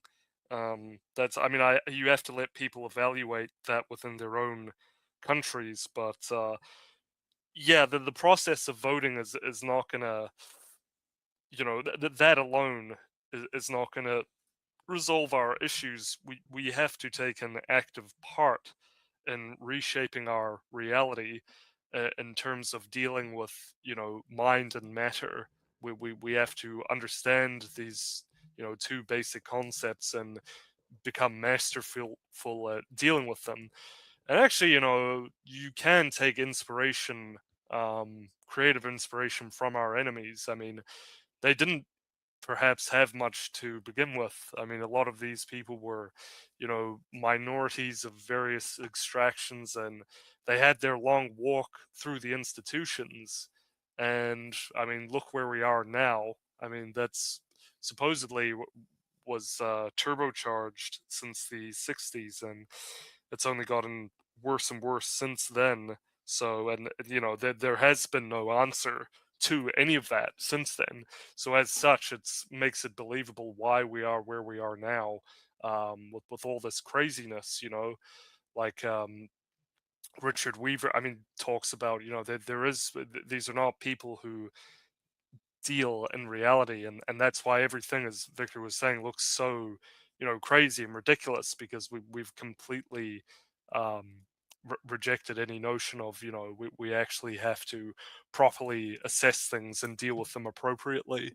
So it's a real problem, so that people need to take an active part in reshaping their community and actually getting involved in the it may be worse in Brazil, it may be worse in a lot of other countries where the control is so strong that it's what do you do, but we what we need is we need real leaders, and we just need people to step up to the plate at this point. Where maybe there's still something of a chance in New Zealand. Things are really kicking off in Australia. I think they're way ahead of us in New Zealand by the looks of it, and I'm sure Hector would probably agree with that. And in a lot of other countries, there probably still is a way that people can actively participate to at least stave off a lot of this corruption until things get really really bad. So I mean, I'm trying to do what I can, along with Hector, to coordinate with people to try and get them involved with stuff and in the actual levers of power. And again, I mean, look at what the communists, the Marxists did. They went straight for the jugulars of power, and in relatively short succession, they've achieved what they have today. So that is something that, yeah. Just to round up, I mean, the the the the the people who should be securing our existence are basically totally incompetent or are outright our enemies, and so we need to change that landscape, and it can be done. It seems impossible, but a lot of things have seemed impossible, like El Cid, removing the Muslims from Spain, or even George Washington and the gambit he took against the British Empire itself. It seemed impossible, right? So, things can be still done, and or Joan of Arc, they got a teenage girl to lead the French army, or the deracinated French army against the English, or William Wallace. There are countless examples of people doing impossible things. So even though we don't paint a very rosy picture right now, I mean, you're more, to the person listening to this, you're a lot more than you may believe that you are. So you know really try and don't get down, but try and answer these things in a way that is productive and that will protect your family ultimately, and your friends, and future generations of children. The more we put in, the better things will be in the future, even if that future is still quite rough. It's still worth it. So everybody needs to make their mind up now. Why am I here on this planet, on this earth? What am I doing here? And what is really important? let me tell you, let me give you the short answer. It's your family that's important. It's those future generations of children who don't deserve any of this, you know, and that's what it is to live. That's what it is to be truly human, is to fight for your family and to fight for future generations of innocent people.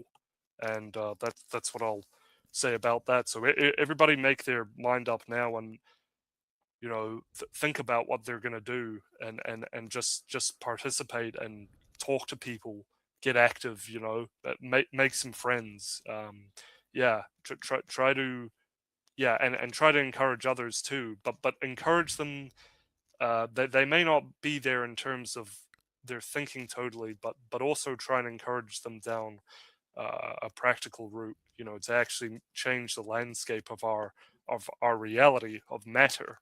So as well as changing minds, it's may seem like a difficult task, but you can be that leader that leads people toward that reality, and it's possible. It is And possible, if and I it's can add happened many something, times you, throughout history. Yeah, go ahead. it's just be honest. Be honest. You know, it's the hardest thing to do, to be honest, and intellectually honest. I mean, you have to, if you know something, just say that you know that thing. But if you don't know it, just say I don't know. Right? Most people nowadays are so eager to have an opinion and a decision, and we have to, to take action and whatever. And we're not going anywhere, right? And I have to warn you guys that I have 10 more minutes. Okay, we have bought an apartment, so tonight we are going to celebrate. Right, we're going to have a real celebration in a long time. And right, so I have 10 more minutes, right, before the party starts.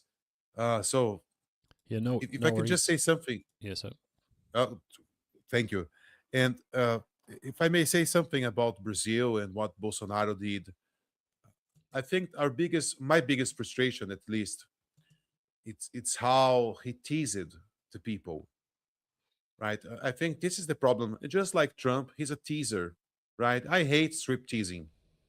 I said this to my wife one day, like, "Hey, don't do this with me. I'm going to rape you anyways. So yeah, but you're going just to provoke the beast, okay? All right. So I'm Brazilian, so you have to be whoever the FBI agent that which is listening. Please go lie on me. I'm Brazilian. I don't know how to use English properly, but anyways, I would just devour my girl. Stop teasing me. This is just ridiculous, right? And Ravage. Trump I is think you doing mean ravage. yeah, Trump is doing the same thing, right? Trump is doing the same thing. Oh, he starts teasing, just like the Epstein bullshit. He was elected saying, "Oh, I'm going to hunt down anyone who is involved with this." Then all of a sudden, he was saying, "Hey, the list is fake."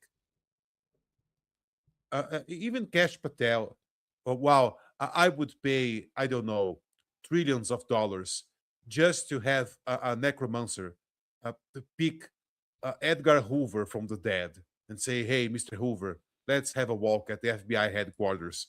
Uh, don't mind the smell, please." Okay, yeah. And he sees a name, Cash Patel. Whatever the fuck is that? Who are we receiving today from India? Oh no, sir. This is the boss. Actually, it's pathetic, right? And look how this guy handled Charlie Kirk's death. At least the communists, they go to the mic and they say, "Yeah, we're going to have our revenge, and your name is going to be written in history. And get ready, our enemies, because we are coming and we are going to crush you." And then you have Cash Patel after that horrendous, that just insane video, that insane happening of Charlie Kirk being murdered, and Cash Patel is saying, "Oh, I'm going to meet you in Valhalla, brother." And all the Telegram groups were saying, "Oh, Valhalla is actually a CIA base that they have in New Zealand." Huh, come on, guys. Really? I don't know. I'm just ranting now. I'm just frustrated. I don't think, just Yeah. like Candace Owens, right? Candace Owens, how the hell? Seriously, can you imagine going to your grandfather? At least, I don't know. I try to imagine Nyquist or James Folk, right? Eyes of the Republic, going to his grandfather and say, "Hey, I was listening to this black woman, and she was saying that Macron sent a black ops team to murder her because of Charlie Kirk or whatever." Are you even listening to yourself?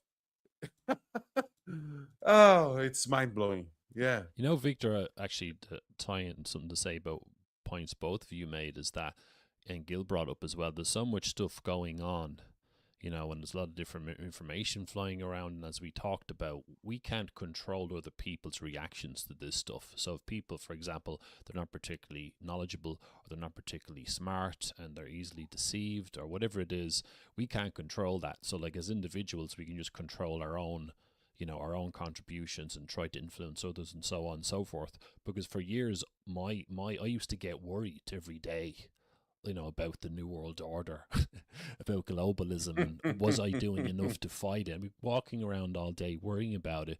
And obviously, I did the book, which took a few years, and other bits and pieces. But I feel like my brain is working better nowadays. I actually have more to offer. I'm a bit more chilled. I'm a bit more precise. I know my limits. You know, I'm not overly confident or delusional about what I can do, but I don't have a confidence problem either on the other side of it, you know. So balanced out quite nicely after like 10 and 15 years of being too intense.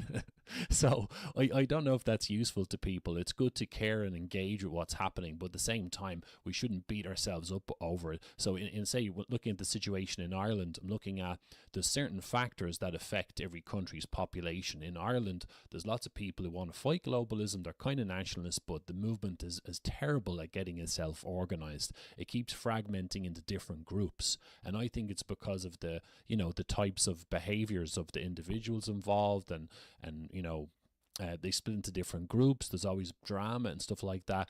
And that's not something I can personally control. You know, so I don't lose sleep over it. I'm not saying things are hopeless, but I just try to, you know, be realistic about things, and other people have free will, and you have to, like lots of countries are fighting globalism, but in different ways. So like say in Ireland, it's a bit more ethnically homogenous. People talk about that a lot. They might want to call themselves ethno-nationalists, but yet in America, it's different. You know, I've met plenty of patriots in America who are not white. And some of the, you know, obviously there can be fantastic people, right-wing patriots. So what I'm trying to say here is we all have to fight this globalist agenda, but we have to tailor or, you know, customize our responses based on the country that we're in and the culture and so on. I don't know about you guys. I find that quite helpful to just, you know, keep our minds open and have tailor-made solutions to things rather than just not using our intelligence enough is what I'm trying to say. For Yeah, sure. bro. Mm. You go ahead, Gil, please. Oh yeah, no, you say something because you ain't got much time, right? Okay, I think there's reason here. I don't know if he wants to ask a question or Hector. Hector has enabled his mic and Yeah, Yeah, okay. Hector, I you thought can I'd go finally ahead. say something. So just what you're saying, Emmett, because there's lots of ways to sort of stand up to globalism. Is the best way to like scream about woke and trannies all the time? Is that the best way to do it? Yeah, I don't have a clue. Don't ask me. maybe it is. Maybe we've been doing things the wrong way around. Maybe- We have to dumb it down and just be retards. Yeah, like well, I mean, there bandits. might actually sort of be a point to that. If you just be like as simple-minded as possible and just start spurging out, maybe more people would agree with it. I don't know. I was thinking of going tranny. and then talking about, and then more people will listen and say, "Oh, he's oppressed. He's confused about his gender. What does he have to say?" And I'll say, "Look, I've been oppressed. By the way, it's all about fucking class struggle, New World Order, communism." Wasn't there like one tranny that appeared on like the Info Lady Wars that Maga. basically said that the same thing? Yeah, that like something Lady like that. Maga So and Blair I think someone Cottrell. beat you to it. Not Yeah. Blair Cottrell, Blair White. I don't think it was Blair Cottrell. Not Blair Cottrell. Whoops. Blair White. Blair White. Blair White. Okay. Oh, shit, that's the worst person to say. I hope he doesn't. Yeah, suplex maybe he me might show up to because your of that. house. Yeah. What did you say? Yeah, no, but it was Blair White and Lady Maga, so they literally had that Emmett. So maybe that's the real and they were literally saying like, oh, our trainees are the best trainees. Like we have cool Yeah, wasn't Alex Jones based literally in saying red that? pill Yeah. trainees. What did you say? Trainees What? for the family. They are conservative trainees. In Brazil, we have this. We have a conservative trainee that she uses the name of Bolsonaro, you know. So, hey, I am a trainee, but I defend the family. Whatever, right? Yeah. Just say what you got to say to grab this cash. Because in Brazil, it's all of these political discussions in Brazil, they turn to the fact that, hey, these people are all doing this because they want the salary. You know, it's a very good salary for you to become a politician in Brazil. It's 30,000 reais. You know, you live like a king. Damn. I might do I want to that. become a I might politician in like Brazil. turn into a Yeah. tranny and go to Brazil, get into politics. What do you reckon? Exactly. Exactly. And we have a tranny here in Brazil. I call her our Beyonce, you know, because it's called Erica Hilton. It's a politician. And Lula the other day, Erica Hilton, he's using this dress and he's very cute. And actually, this tranny has sued people, you know, all around Brazil because he was being called a he. Then the president calls him a he, and he doesn't say anything, right? He just it's just crazy. It's so degenerate. The days we are living, and it's just a tragedy. It's all very frustrating. I think that it's the maximum that we can do. It's to be real and honest about what we are studying, our impressions as well. Uh, it's a game of being honest, right? Because it's either this or we are having to deal with all the cynicism from the left and from these crazy people in the right. It's just mind blowing. Anyways, guys, I have 4 more minutes. Okay. I don't know if Reason wants to ask a question. He has the mic, but let's see. I don't know how you want to go on, Emmett. I was going to say, yeah, if you're going to shoot off, Victor, how about you give me the answer? You got 3 minutes. How do we fix all this? Should I go tranny? What's the best way of serving the truth? You got 2 minutes to fix humanity. Go ahead. Oh, right. So very simple. I would say start with the first thing, which is to be honest. And at least try your best to understand where your words and thoughts come from. Because only an idiot would say that he thinks with his mind. Right? I'm thinking for myself, right? So whatever, you just stated that you are retarded. At least this is what I think and what I learned with Olavo. Because all our thoughts come from somewhere, right? And I like this example that Olavo gives that our problem nowadays is that we are like inside it is like we are inside a bathroom, but we can't say that we are in a bathroom because we don't have the words for it. So we see the toilet, we see the sink, we see the towel, we see the shower, but we can say that, hey, we are in a toilet, right? You can't arrive at this conclusion, and it's just too much, you know. For us, I think that we are all understanding and we are all seeing the same problems. We just arrive at different conclusions. At least my conclusion is this: we are facing an authority crisis, we are facing a language crisis, and overall, it's an anthropological crisis. Man is in crisis, right? And I think there's no way out of this having intelligent conversations. So it's just, I think it's a matter of giving the example and being somehow some sort of lighthouse in the middle of the scales because uh, there's just this for us. Olavo has a beautiful quote, which is, "We have to keep the seeds of the real Brazil in our hearts, hoping that one day we will be able to plant them again." And that's it. You know, we have nothing else to do. Everything else, at least to me, is vanity. It's all vanity. It's just like the Protestants. So you're now going to have 1,100 churches. You're going to have 1 million churches because you guys won't have unity. Right? That this is the problem. Everyone thinks they have the right to say something, and it's just an illusion. And I think that democracy, at least the kind of democracy that we are living, the system we are living, it just eliminates all kinds of vocations And we do have real vocations. We have Mr. Gusek listening to us here. I can't imagine Mr. Gusek working as a warrior. Oh, he's going to be the emperor bodyguard. This just don't make sense. Do you know that this guy just reads? At least this is my impression, that Mr. Gusek is always reading, and he's an intellectual. He's not to be put as a warrior, right? And nowadays, with the system we are living, it's just a mess. It's as I said, it's an anthropological crisis. And guys, now I have to go. Brilliant stuff, Victor. Thanks very much, man, for coming on tonight. I know, you've got Thank you. plans and you got to have your party and stuff. So we wish you all the best. Have one on us, and I would highly recommend you have some of that fish as well. Stay away from the drugs. Thank you, brother. Don't drink. Yeah. Just eat loads of fish, and you'll be running the show in no time. You'll be the Tony Montana of Yeah. Brazil. You can save the country. The Brazilian fish, watch out, right? It needs to have the warning on the beach. They don't snort coke and go in the beach. You you might just don't mess. eat the fish. Don't eat the Yeah, fish, or you'll turn and don't eat into the fish. Yes. don't eat the fish, But, or you'll turn into a tyrant. Well, Emmett, Gilbert, Hector, thank you so much, guys, for having me. It was awesome. I think we should do this more times.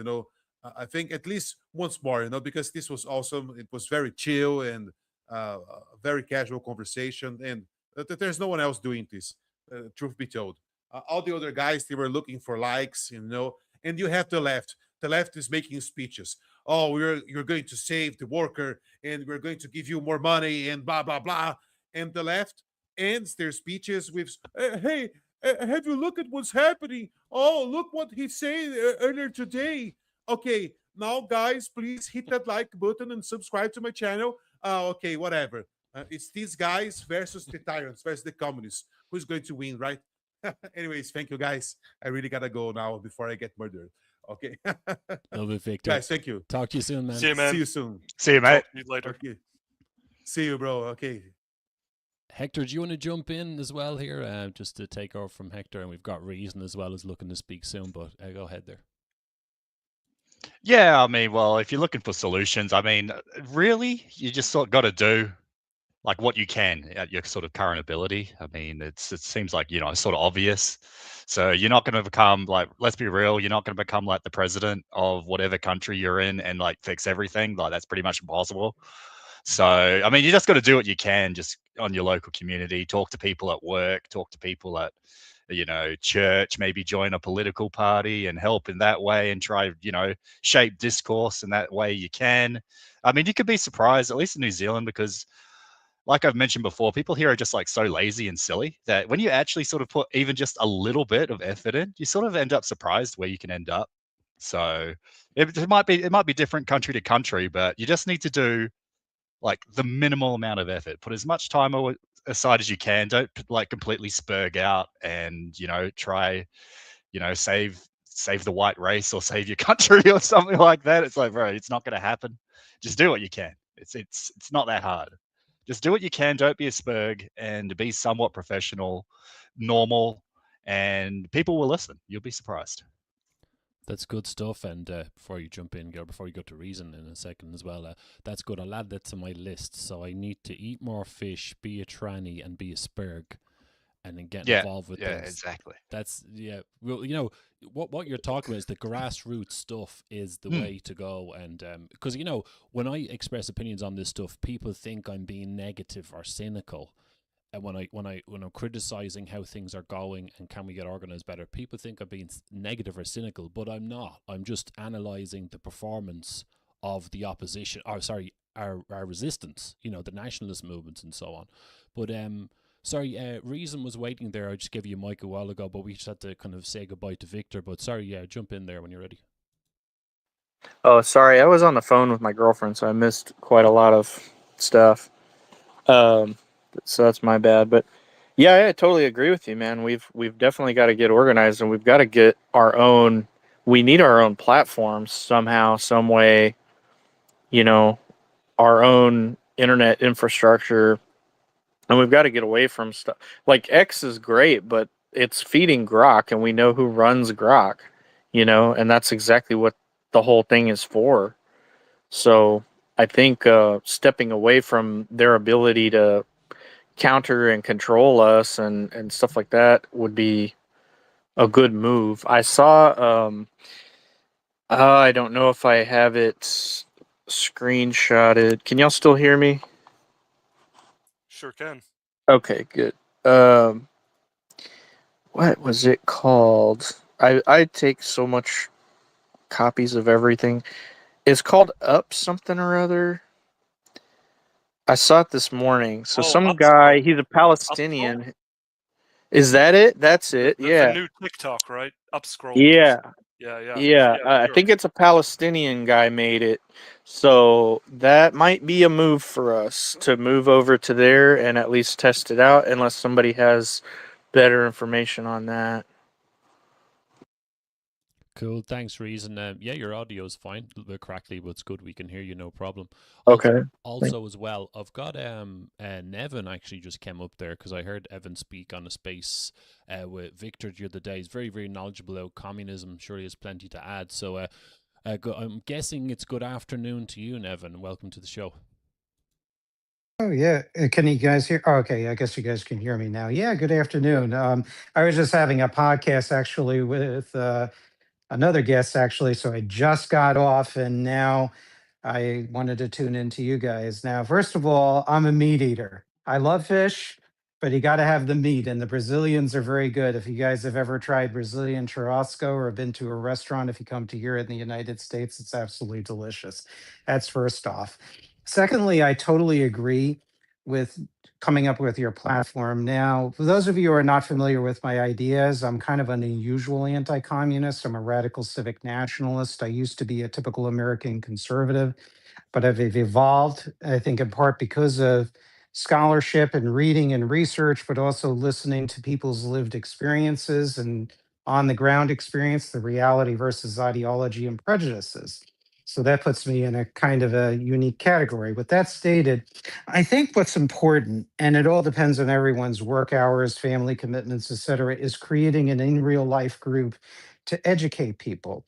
You gather together a group outside the current political structure. If you're especially of a unique political persuasion as myself, and literally you might have to start a small local operation from the ground up and see if it gains ground. Because I think when you're dealing with people face to face, it humanizes people, which social media generally does not.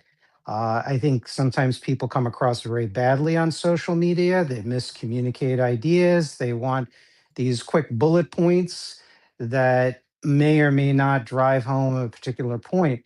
But if you start an in real life group, which starts through speakers, discussions, then it works your way into a local lobbying group for local politicians, etc. I live in South Florida, which gives at least me unique inroads into the anti-communist movement because you have Cubans, Nicaraguans, and Venezuelans.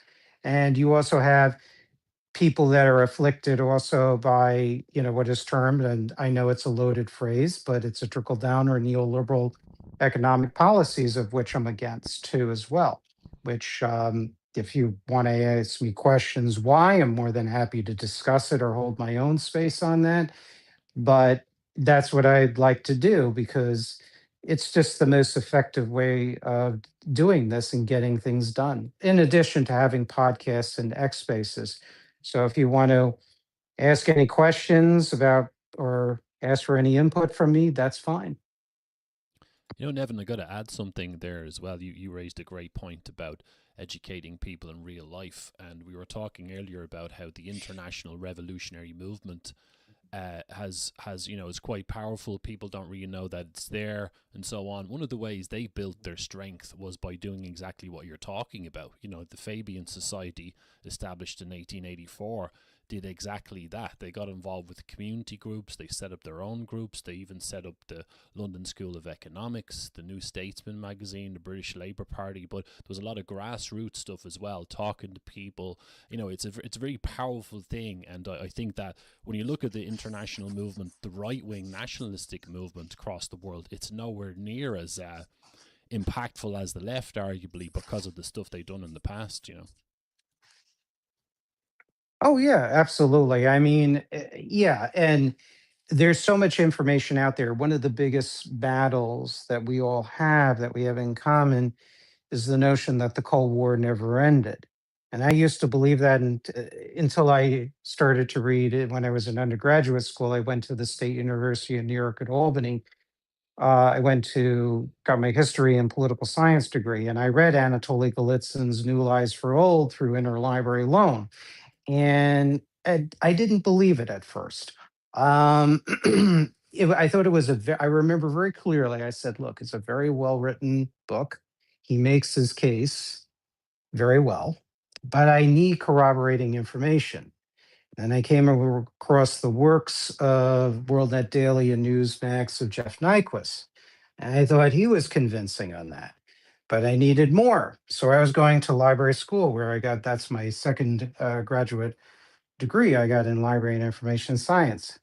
And then I started going to LexisNexis Academic Universe, InfoTrack, Wilson Web, all these different databases, ProQuest, you name it, went through it.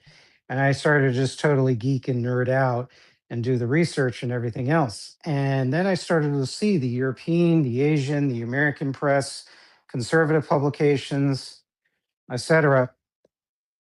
I developed so many nuggets of facts and found so many things, even going on declassified archival documents from Eastern Europe, whatever was leaked from the Soviet Union. And I'm like, oh my God, to the point where I found one key document of a record of conversation between Erich Honecker, who was the East German dictator, the second one existed in that country, and Kim Il sung, the former dictator, president of North Korea. And it dated from the mid 1980s. And it basically admitted in so many words that the Sino-Soviet split was at best exaggerated, if not faked. So, and I've read it online on interviews, I've quoted it, and it was shocking. And when you start to piece all of this together, it's like things that make you go, I'm like, you know what? Maybe Golitsyn wasn't crazy. Maybe James Angleton wasn't crazy. But a lot of people don't know it because there's this establishment view that thinks that, hey, that these people are crazy. It's some paranoid anti communist conspiracy. And no, this is just serious historical things, historical records. So when I look at views, for example, I know some of you are in the Pacific and New Zealand, this idea that Vietnam could be used against China. And I'm scratching my head thinking, oh my God, they're doing it again, even though I had a guest on my podcast who was running as an independent in the Florida Senate election. And he was a Vietnamese, ethnic Vietnamese. And he told me that on the show that there were people, if you criticized the People's Republic of China in Vietnam, you were immediately arrested and thrown in prison. So, and gathering other facts that I have as a paper on my Substack page, I'm like thinking this split at best, despite territorial disagreements, when it came, if God forbid there's a war, a third world war between the United States and China, Vietnam would jump in quite possibly with China. And then what use is playing the Vietnam card based on Vietnam and China's strategic partnership, military exchanges, and things of that nature? So you have to look at these splits and rivalry very, very carefully. And that's one of the areas I do agree with people like Trevor Loudon and Jeff Nyquist, is they had that correct. Other areas, I had, more different views, but on that issue of over exaggerated or fake splits, the deceptions of totalitarian powers led by Russia and China, that's why. And people need to understand this. So then more and more people understand this, as I think Victor and quoting Olavo saying planting seeds, that's so important. We have to plant seeds. And I think when you're dealing with people, over some coffee or a beer, or you want the fish, we'll leave out the tranny part, but the fish and the steak or whatever, it just humanizes things a bit. So I don't know. I'm sorry I'm long winded, but I hope this helps you. And, feel free to ask me any other questions. And thank you for letting me speak. I really appreciate it. So you must think that, and thanks for coming on. you must think that Trump is quite a bull in a china shop in the way that he's. I mean, if you could, how do you view that whole situation? Because, I mean, to me, I'll just say briefly, I think Trump is being manipulated. And, oh, silver is crashing right now? Okay. Thanks for that, Hector. Yeah, sorry. Just thought I'd give you an update because we were talking about that yesterday. Yeah.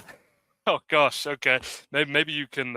I just want to ask this question. Yeah, because the way I view Trump is he's just he's quite old now.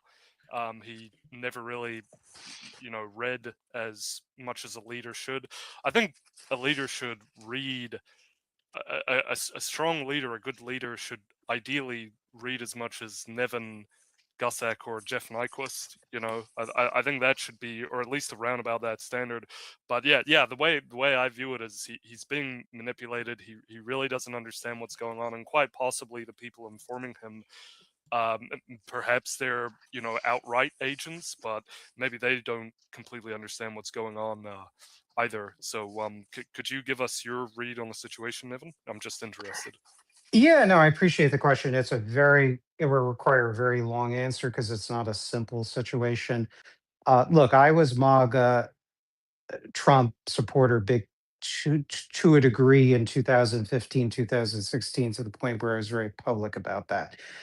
I shifted from Trump. I am basically a swing voter. There are times I'll vote for third party candidates because I'm thoroughly disenchanted. I'm very politically homeless. I'm a very odd kind of anti communist.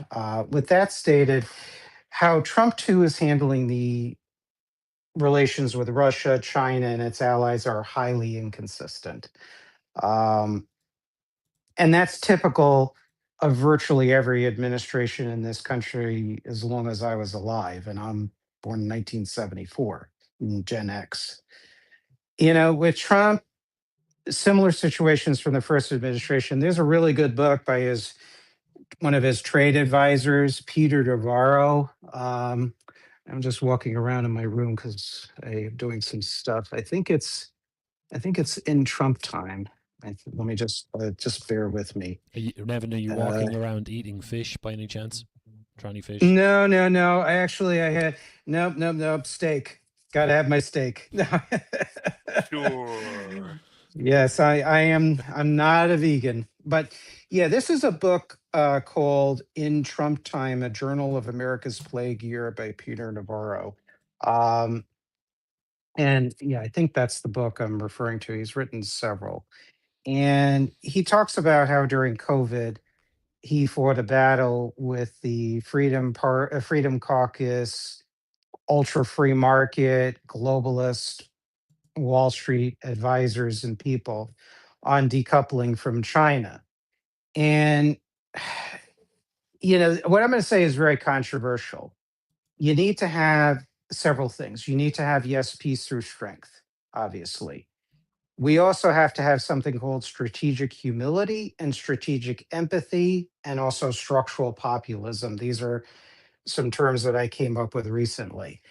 There is a real crisis of legitimacy of the United States on the world stage and with our own population, where the system is clearly failing a lot of younger people. You also have us looking bad to our NATO allies.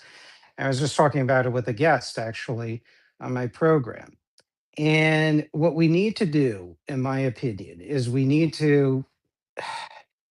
it really is going to require reorienting our core political thinking in this country. We have to admit that we're in a crisis, in a state of emergency where we need to reindustrialize. We need to revitalize our food production.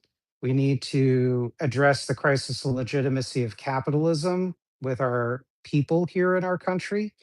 We have to beef it up with outflanking the propaganda of the enemy by making capitalism real for our people, actually felt in their everyday life as long as you work hard. We also have to decouple from Russia and China, which is going to require us to say no to big business. and to reorient again our short-term shareholder model value back and reorient it home to home production. And ham-fisted tariffs are not going to do that. That leads into the defense sector where I don't know if you guys know this, but stock buybacks, which were made illegal in 1982, they used to be illegal. They used to, they used to, they are the stock, the profits of defense contractors.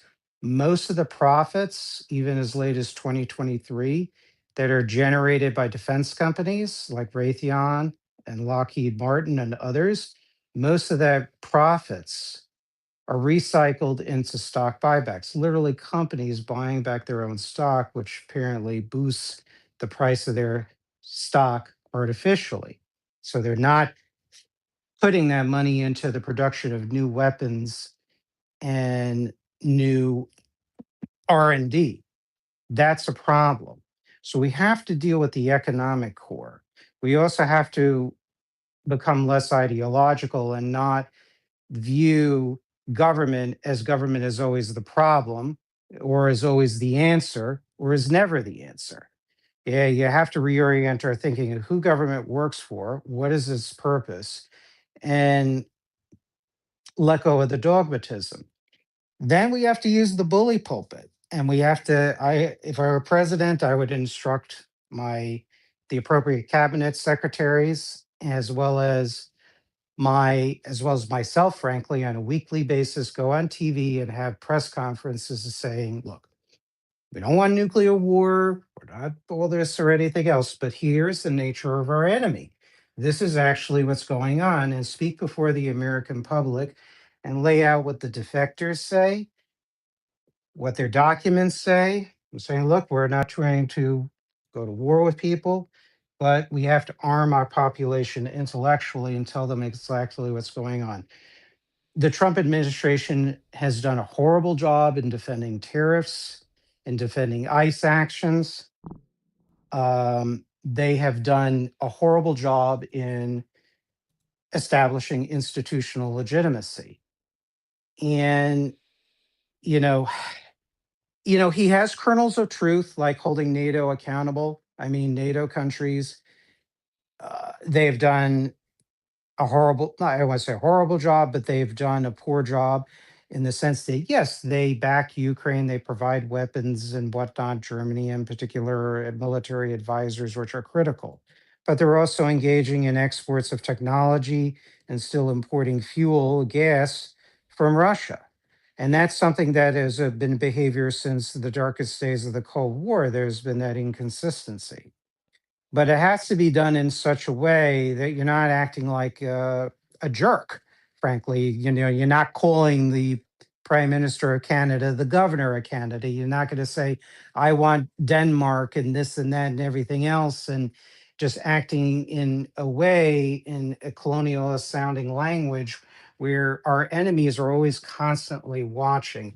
And then they're going to say, see, this is what America is like. America, see, their own words are saying that they're a bully and everything else. And it feeds into that propaganda. And I know communists do that here in this country. I had a friend who defected from the PCUSA, and we got together in a civic nationalist group on Facebook. He's no longer alive, unfortunately, but he had told me that when he was a communist, for the PCUSA, he says, you don't have to do any work. The propaganda writes itself. That's what the chairman of that particular party said. So we have to be very, very careful. It's a very long, complex issue that can't be condensed into just a few minutes. I mean, this is going to require multiple strategy meetings. This is to undo the decades of damage. I think Trump has done a good thing in his first administration in pulling out of the INF treaty. Um, I think if we want to blockade Cuba, which we are from oil, I'm not unsympathetic to that. That government is very fragile, even though very totalitarian. But we need to follow it up with troops because otherwise the people are literally going to starve there and their government is going to try and massacre more and more people.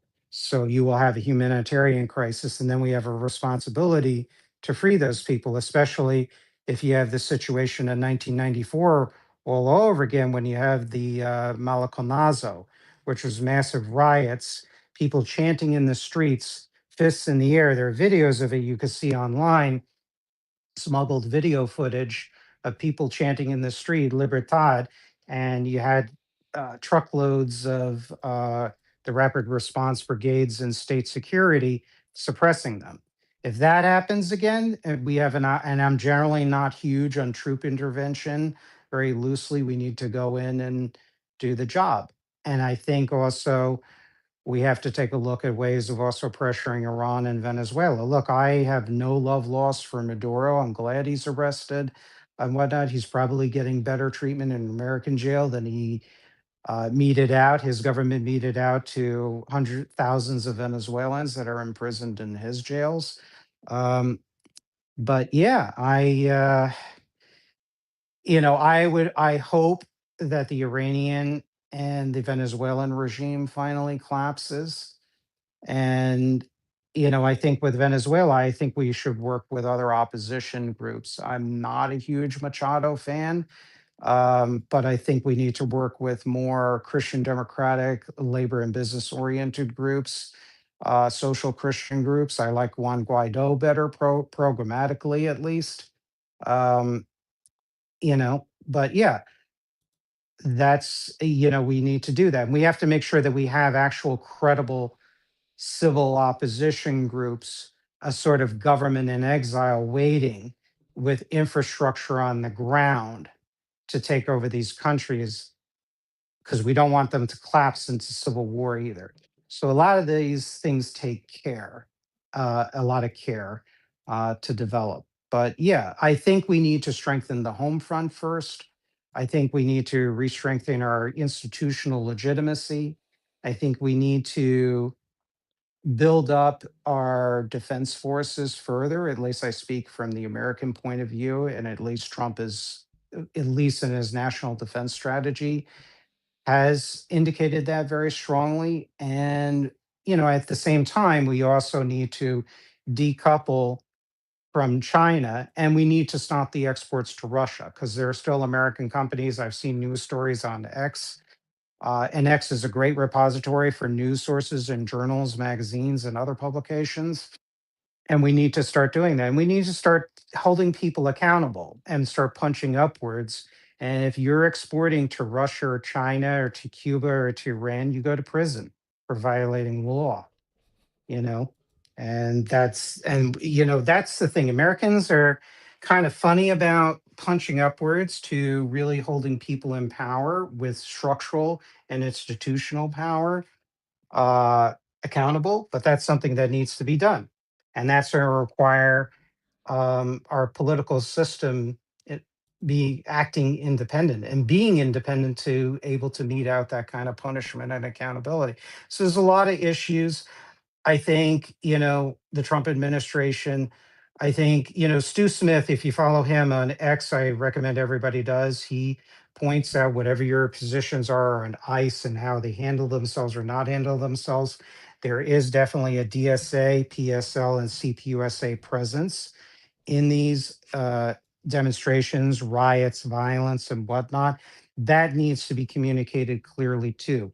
You combine the Now, we're just going to education bring in about the Sean shortly, Nevin. We're going to bring in Sure, Sean in a sure, minute. sure, no problem. Also, I might head off, Connor. It's been good to have in a chat. It's been good, jumping in and hearing the discussions today. But it's basically nearly lunchtime, and I'm starting to get hungry. So I'll catch you later, mate. Have a good one. No worries, Yeah. Sector. Thanks for joining us, man. Appreciate it. No See you worries. later, man. Thanks for having me on. Yeah, cool. Yeah, I want to listen to the rest of what Nevin's, but I'll have to go too soon. But I just want to hear what. Oh, it's Sean speaking next. Anyway, yeah, I'll just and also, hey Tim, how's it going? Oh, hey, Tim, what's going on? Yeah, Tim's a good guy. He's been on my program. He's a wealth of knowledge. So I know it's not my space, but definitely he is a good, if you I definitely recommend him as a speaker on any space, including this one too. So I give a little heads up to Tim. He's one of the libertarians that I really like talking to too as well. So I recommend him highly. But I've said a lot, so you can kind of understand what I'm saying. It Yeah, would Nevin, piss do you mind off if I mob. just go? I just want to go to Sean next because he's been waiting quite a while there. Sure. Yeah. I've said enough. I said enough. Thank you so much for your patience. No problems at all. And also, would you wouldn't mind just muting your microphone as well when you're not speaking, just for the Sure, audio? Thanks. It was of very course. interesting. Thanks, Nevin. Go ahead there, Sean. Hi, thanks, Emmett. Thanks for letting me speak. Yeah, fascinating conversation. I was just wondering, the previous speaker was talking about Raytheon and the military industrial complex. I've seen reports that in their operation in Venezuela that the US government used direct energy, high-tech direct energy weapons in that affair. And that was the reason that they didn't need a lot of boots on the ground, because these weapons are so effective. I don't know what platform these weapons are coming from, whether it's aircraft or from satellites, but they seem to be very effective. They took over Venezuela, they decapitated the government, and they now have Maduro in captivity. And it looks like they have this armada heading for Iran. And it looks like they're going to repeat what they did in Venezuela in Iran. It seems like, because people have been saying like, oh, they've only got boats and planes. What are they going to do? They need boots on the ground. But apparently with these new high-tech direct energy weapons, you don't need a lot of boots on the ground. What are your thoughts? But Tim, you can go ahead. Thank you. I don't have any specific knowledge about the directed energy weapons per se, but what I was able to gather was that this was also apparently the first time that cyber capability was used in an offensive capacity. So that probably had something to do with it also. And it seems to have been a pretty comprehensive, full spectrum special forces operation, doing, airstrikes mainly, but a lot of electronic countermeasures to disable the radars that they had there. They supposedly had the best state-of-the-art Russian radars, and they apparently didn't work for crap. There's even some speculation that there was some sort of inside job happening to keep them from being even turned on. I don't know how true that is. There's been several operations like this now where we've gone up against the Russian S-400s, and they haven't done anything to any of our planes. So either Russia isn't even bothering to try to shoot us down, or they just can't. I don't know. Interesting points. And I think Nevin mentioned you were do you do a show together, and you're a content creator? Tell us a little bit about that. Right. Well, he's been nice enough to have me as a guest on his show several times. I have started a Substack called Free Markets and Firepower, now that I've been able to figure out how to actually write some stuff that I've been meaning to write for decades. And at some point, I intend to start my own YouTube podcast, but I haven't been able to get to that yet. So still a work in progress there. That's great. Good stuff. Just Gil, I'm just checking if you're still with us as well. I'm still here, and I'm looking forward to that YouTube channel. Tim, should be something to I'd be definitely interested to listen to that. I probably have to drop out now, guys. So I'd be happy to have you, Nevin, and you, Tim, and of course you, Emmett, on my show sometime in the future. Just having a lot of stuff to iron out. But anyway, who cares about that? So you all have a good one, and thanks for the awesome broadcast, Emmett. Thanks, Gil. Appreciate it, man. Always a pleasure. Great to hear Victor as well talking earlier. My God, he's just a juggernaut. And the funny thing is, Victor, I specifically told him what time we were starting, like once or twice, and then he got the times mixed up, and then he had to go early. So it was short. It was shorter than we planned, but very, very intense and actually hilarious as well. But he's absolutely found the knowledge. But we should do another one soon. We'll talk about it on WhatsApp and T1 Up, and you and Hector can come back on for sure. Sounds good, man. Looking forward to it. Should be good. Should be good. Yeah, cool, dude. So thanks again, and we'll get to planning future ones right away. So I'll catch you all later. Take it easy, guys. Have a good day, Gil. Take it easy, man. Nevin, you wanted to jump in there?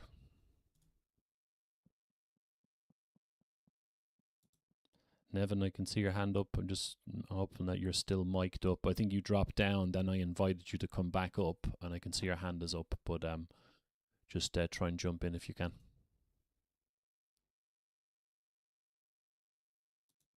Okay, so I'm guessing that everyone can hear me. Can everyone give me a thumbs up if you can hear me, but you can't hear Nevin? Is that right? I hear you, yes, but I don't hear anyone else. And I was a little confused earlier by the interface, so I was actually trying to make sure I was muted. I didn't realize I was raising my hand, so apologies if I jumped the line. No probs at all. I'm just trying to figure out why we can't hear Nevin. So, Nevin, if you're listening, I'm not sure if you're on phone or desktop. If you're on a desktop with a browser, just refresh the page and come back in. You should be okay. Or if you're on a phone, I can't remember how to do it. I think maybe close down the app, come back in would work. That usually resets any sort of bugs and stuff. But so Nevin, when you're back, just jump in. But yeah, tonight we've just been talking about a whole bunch of things. Really, I asked Victor about what was happening in Brazil. He was saying it's terrible down there. Was that you now, Nevin? Sounds like Yes, yes. Can you hear me? Hello? I can hear you now. Yeah, go ahead. Sorry. Oh, okay. Sorry about that. I'm just doing laundry, so walking to the laundry room for my apartment. So there must have been a connectivity or reception issue. So I am talking from the phone. I couldn't hear everything that Tim had stated, but there were parts of it that I heard. Yeah, I mean, we're getting different stories, of course, what happened in Venezuela, and referencing Tim's and Sean's points, which I didn't hear in its entirety. I apologize for that, for the poor reception. But yes, they definitely, we had these high tech weapons. You know, of course, we heard the reports of that. We also have reports that Delcy Rodriguez supposedly have what is it, having a meeting, I think, in Qatar with Trump administration officials and working as basically a mole within that. How I see Venezuela is basically Delcy Rodriguez taking the NEP 2.0 route.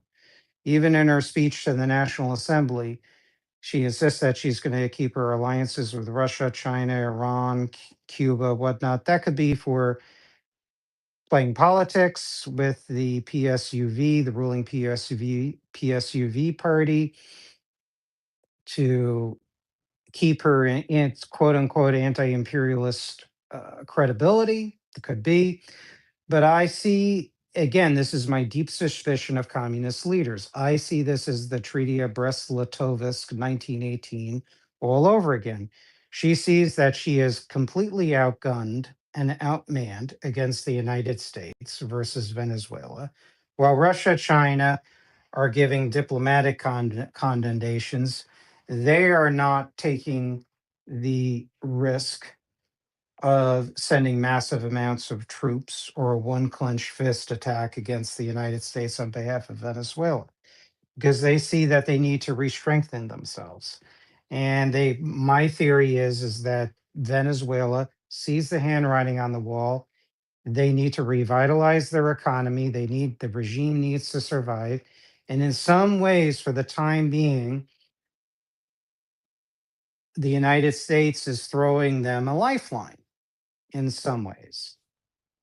Um, they've amended their hydrocarbon law that has permitted foreign investment or liberalized it enough for foreign investment because foreign investment never fully left Venezuela. I mean, Chevron under sanction waivers was allowed to continue to import oil from Venezuela. That was something that the Biden administration and later the Trump administration allowed and supported. So, with that, again, for those of you who don't know, the Treaty of Brest-Litovsk, I'm sure many of you know that from 1918, Russia saw itself losing catastrophically in World War One, and they couldn't sustain the war on behalf of the Allies. And functionally, Russia was semi-aligned in some ways with Germany. who helped bring the Bolsheviks to power, as you know.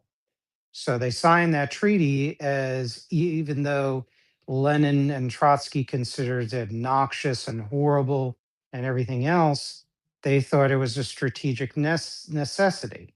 And that's how I understand how communists and Islamists operate is strategy and survival. That's why when they say they reform or they're opening, I am deeply skeptical of them because they always have some trick up their sleeve. It's just a matter of history. We've all written about it, we've spoken about it, we've podcasted enough about it. There's rich history about this. So I'm just deeply distrustful. So I think it could have been an inside job and they could have brought the defenses down. Others, as Tim had mentioned, have argued that the Chinese and Russian air defense, the radars, their surface to air missiles, didn't work out as well. And that could be too. Now, there's an interesting fact about this. And again, we would need to corroborate it, but it is backed up with some theory. Viktor Suvorov, who was a GRU Spetsnaz officer who defected, as you know, and he's written numerous books about Spetsnaz as well as the GRU and the Soviet Army. And the Russians, the old Soviet Union, and presumably the Russians today, they're very cautious about what they export to allies. They quote Suvorov said there was an inside term that they used. They were called monkey models. And they exported monkey models, which were not always the most cutting edge weapons to their allies. Um, I forget why they did that, but I'm assuming it's because they didn't want all their secrets to go out, I would assume, because they would jealously hold to that. So it could be that. It could be any number of things. And I think it will take years, months, if not years, for us to know the full story when former insiders, participants really come out with all the data. Now, when I mentioned the stock buybacks, the profits of major defense companies being plowed back, an overwhelming amount of the money plowed back into stock buybacks. I look at a bigger picture of that. Sure, we continue to produce weapons and R&D. That's never thrown out. I would never suggest that. However, much of our defense production and components and raw materials are imported. I mean, rare earths is one example. Electronics since at least the 1980s from Japan, and then later from other countries. So, why was that done? In large part, it was cheaper. You had also, there was an article in some conservative publication. It might have been one of the few good American conservative, which is the name of the publication, as you know, that talked about it. Bill Hickey, who owned a independent defense firm, and he talked about how the leverage buyouts basically destroyed defense plants and moved them abroad. And this was in the 1990s. It was considered cheaper because American business reoriented itself from the old stakeholder nationalist model to, by the 1980s, the shareholder supremacy. And when you think of solely in terms of maximizing quarterly profits in the shareholders, you're not necessarily thinking in terms of investing in new production, investing in new factories and things of that nature. And that's what happened. So that's what I'm referring to. So there's a documented massive downsizing of defense production. Of course, the so-called end of the Cold War, that didn't help either. So you had downsizing because we felt we didn't need these plants before. But a lot of it also was the ideology of globalism. A lot of it was just simply cheaper to import it, and things of that nature. So it's not the matter that we don't produce, that we have no R&D, but the productivity, the production itself, keeping the raw materials, the factories, the inputs entirely within the United States, that's what I was aiming at. So if you outlawed stock buybacks, which used to be outlawed, and I know there are people here that don't agree with me on this, and that's fine, but it used to be outlawed. And we didn't turn into North Korea. We didn't turn into Pol Pot's Cambodia. We didn't turn into National Socialist Germany. We had a very vibrant capitalist economy, so where we actually produced real things. Not to say we don't have industry here, but it's the industrial base has been tremendously eroded. I know this is a discussion that I've debated with some people on this, but yeah, that's kind of my response to this. I don't know if anybody has any responses to that. I come from more of a balanced capitalist nationalist. I used to be a free market libertarian. If those of you want to read, Tim and I have talked about it at length on the phone, on our podcast. I wrote a whole essay on this on my Substack on why I moved away from. I used to be a more of a free market Reagan Republican. Then I moved to the John Birch Society. Then by about 2008, I moved to more of, used to call it constitutional American nationalism, then radical civic nationalism. Um, so that's where I'm at, you know. So I don't have much else to say. I mean, but I appreciate you giving me the opportunity to speak my mind. No worries, Nevin. Appreciate it. Yeah, we had me and the guys earlier where we went for quite a while, and I'm keen to get back on the horse. Oh, if you wouldn't mind muting your mic, please. There's a bit of interference. Yeah, thanks. We're actually streaming this out to YouTube as well on my channel, so just trying to look for clean audio.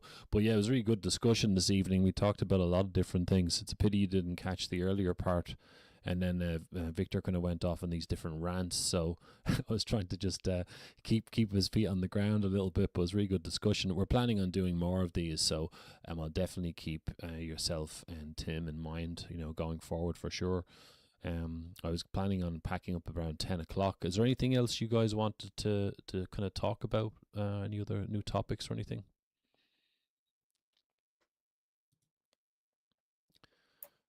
I would briefly comment just on what I guess the main thing is the topic Nevin was raising about the loss of industry and manufacturing here in America, but it's happened elsewhere in the West also.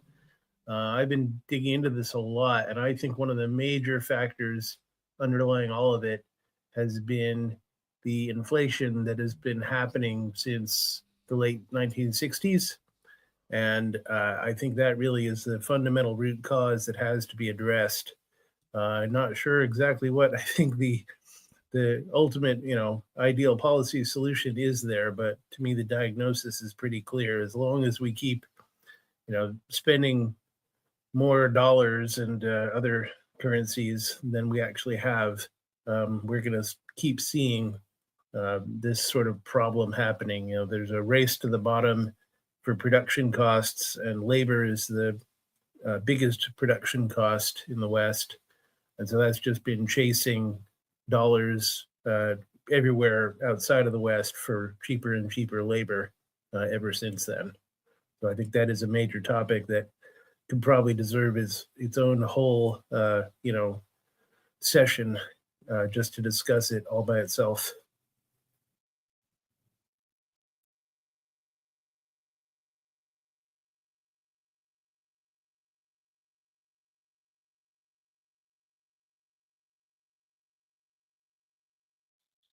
Yeah, two things. Yeah, definitely, Tim. I don't know if it's an appropriate use of this forum, Tim. If you want to discuss it on my platform, let's schedule something because I think we would have a rich discussion, as usual.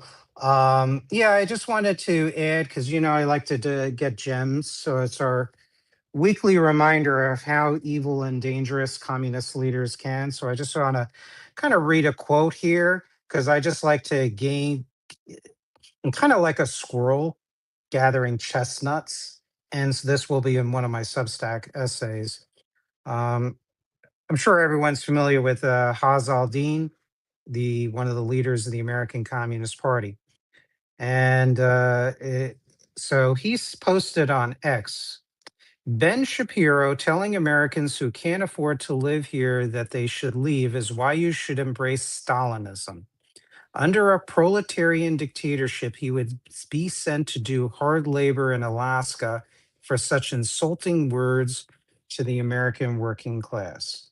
Now, I'm not a fan of Ben Shapiro and a lot of his views on economics, but it gives you an idea of a mentality of what these communist leaders do. I mean, instead of debating and discussion and pushing and, just bulldozing Ben Shapiro at an intellectual level and with facts, we all have to be very aware of these mask off moments by communists and national socialists. And that speaks for itself. And the more we educate people what these people are actually saying and the implications and tie it into history, and then, from my viewpoint, trying to address real grievances, but saying we could have nice things without killing people and enslaving people and having thought crime lists. This is one of my main points. You got to spread these facts. You got to gather these chestnuts like a squirrel. So I appreciate you again letting me speak again. So I just wanted a quote of the week. Oh, excellent points, and I'm aware of that guy, Hazal Din. I heard him do a space once, and a couple of friends tried to challenge him. He was just throwing people off the panel, so he could spout his communist propaganda. And the world is full of these characters, and it's scary. You look at the States. I know this is a whole new subject. I don't want to take us into a kind of a tangent here, but obviously, as well as anyone, Nevin, that communism has been well entrenched in America for a long time, and you have these groups involved, and there's always just new waves of fanatics coming through. And as I was saying to the guys earlier, this is what's happening across the world right now, not just in the States. It's very much an ideological battleground, psychological battleground, as much as it is everything else. And we have to just keep raising awareness about this ideology because of all the trouble that it causes. But yeah, I'm going to pack up, gentlemen. But it's great to have you on. And we'll see. I'm actually just getting back on the horse with streams and stuff like that. So I'm trying to build the audience, and we'll get more and more listeners and stuff, because this material deserves a grander audience, and that's what we're going to build. But thank you very much, gents. And feel free to, any bits of news or anything you want to talk to me about, anything, send me links to share, whatever it is, just send me a DM here on X. No problem. I'll share your spaces or podcasts, whatever you guys are up to. Absolutely.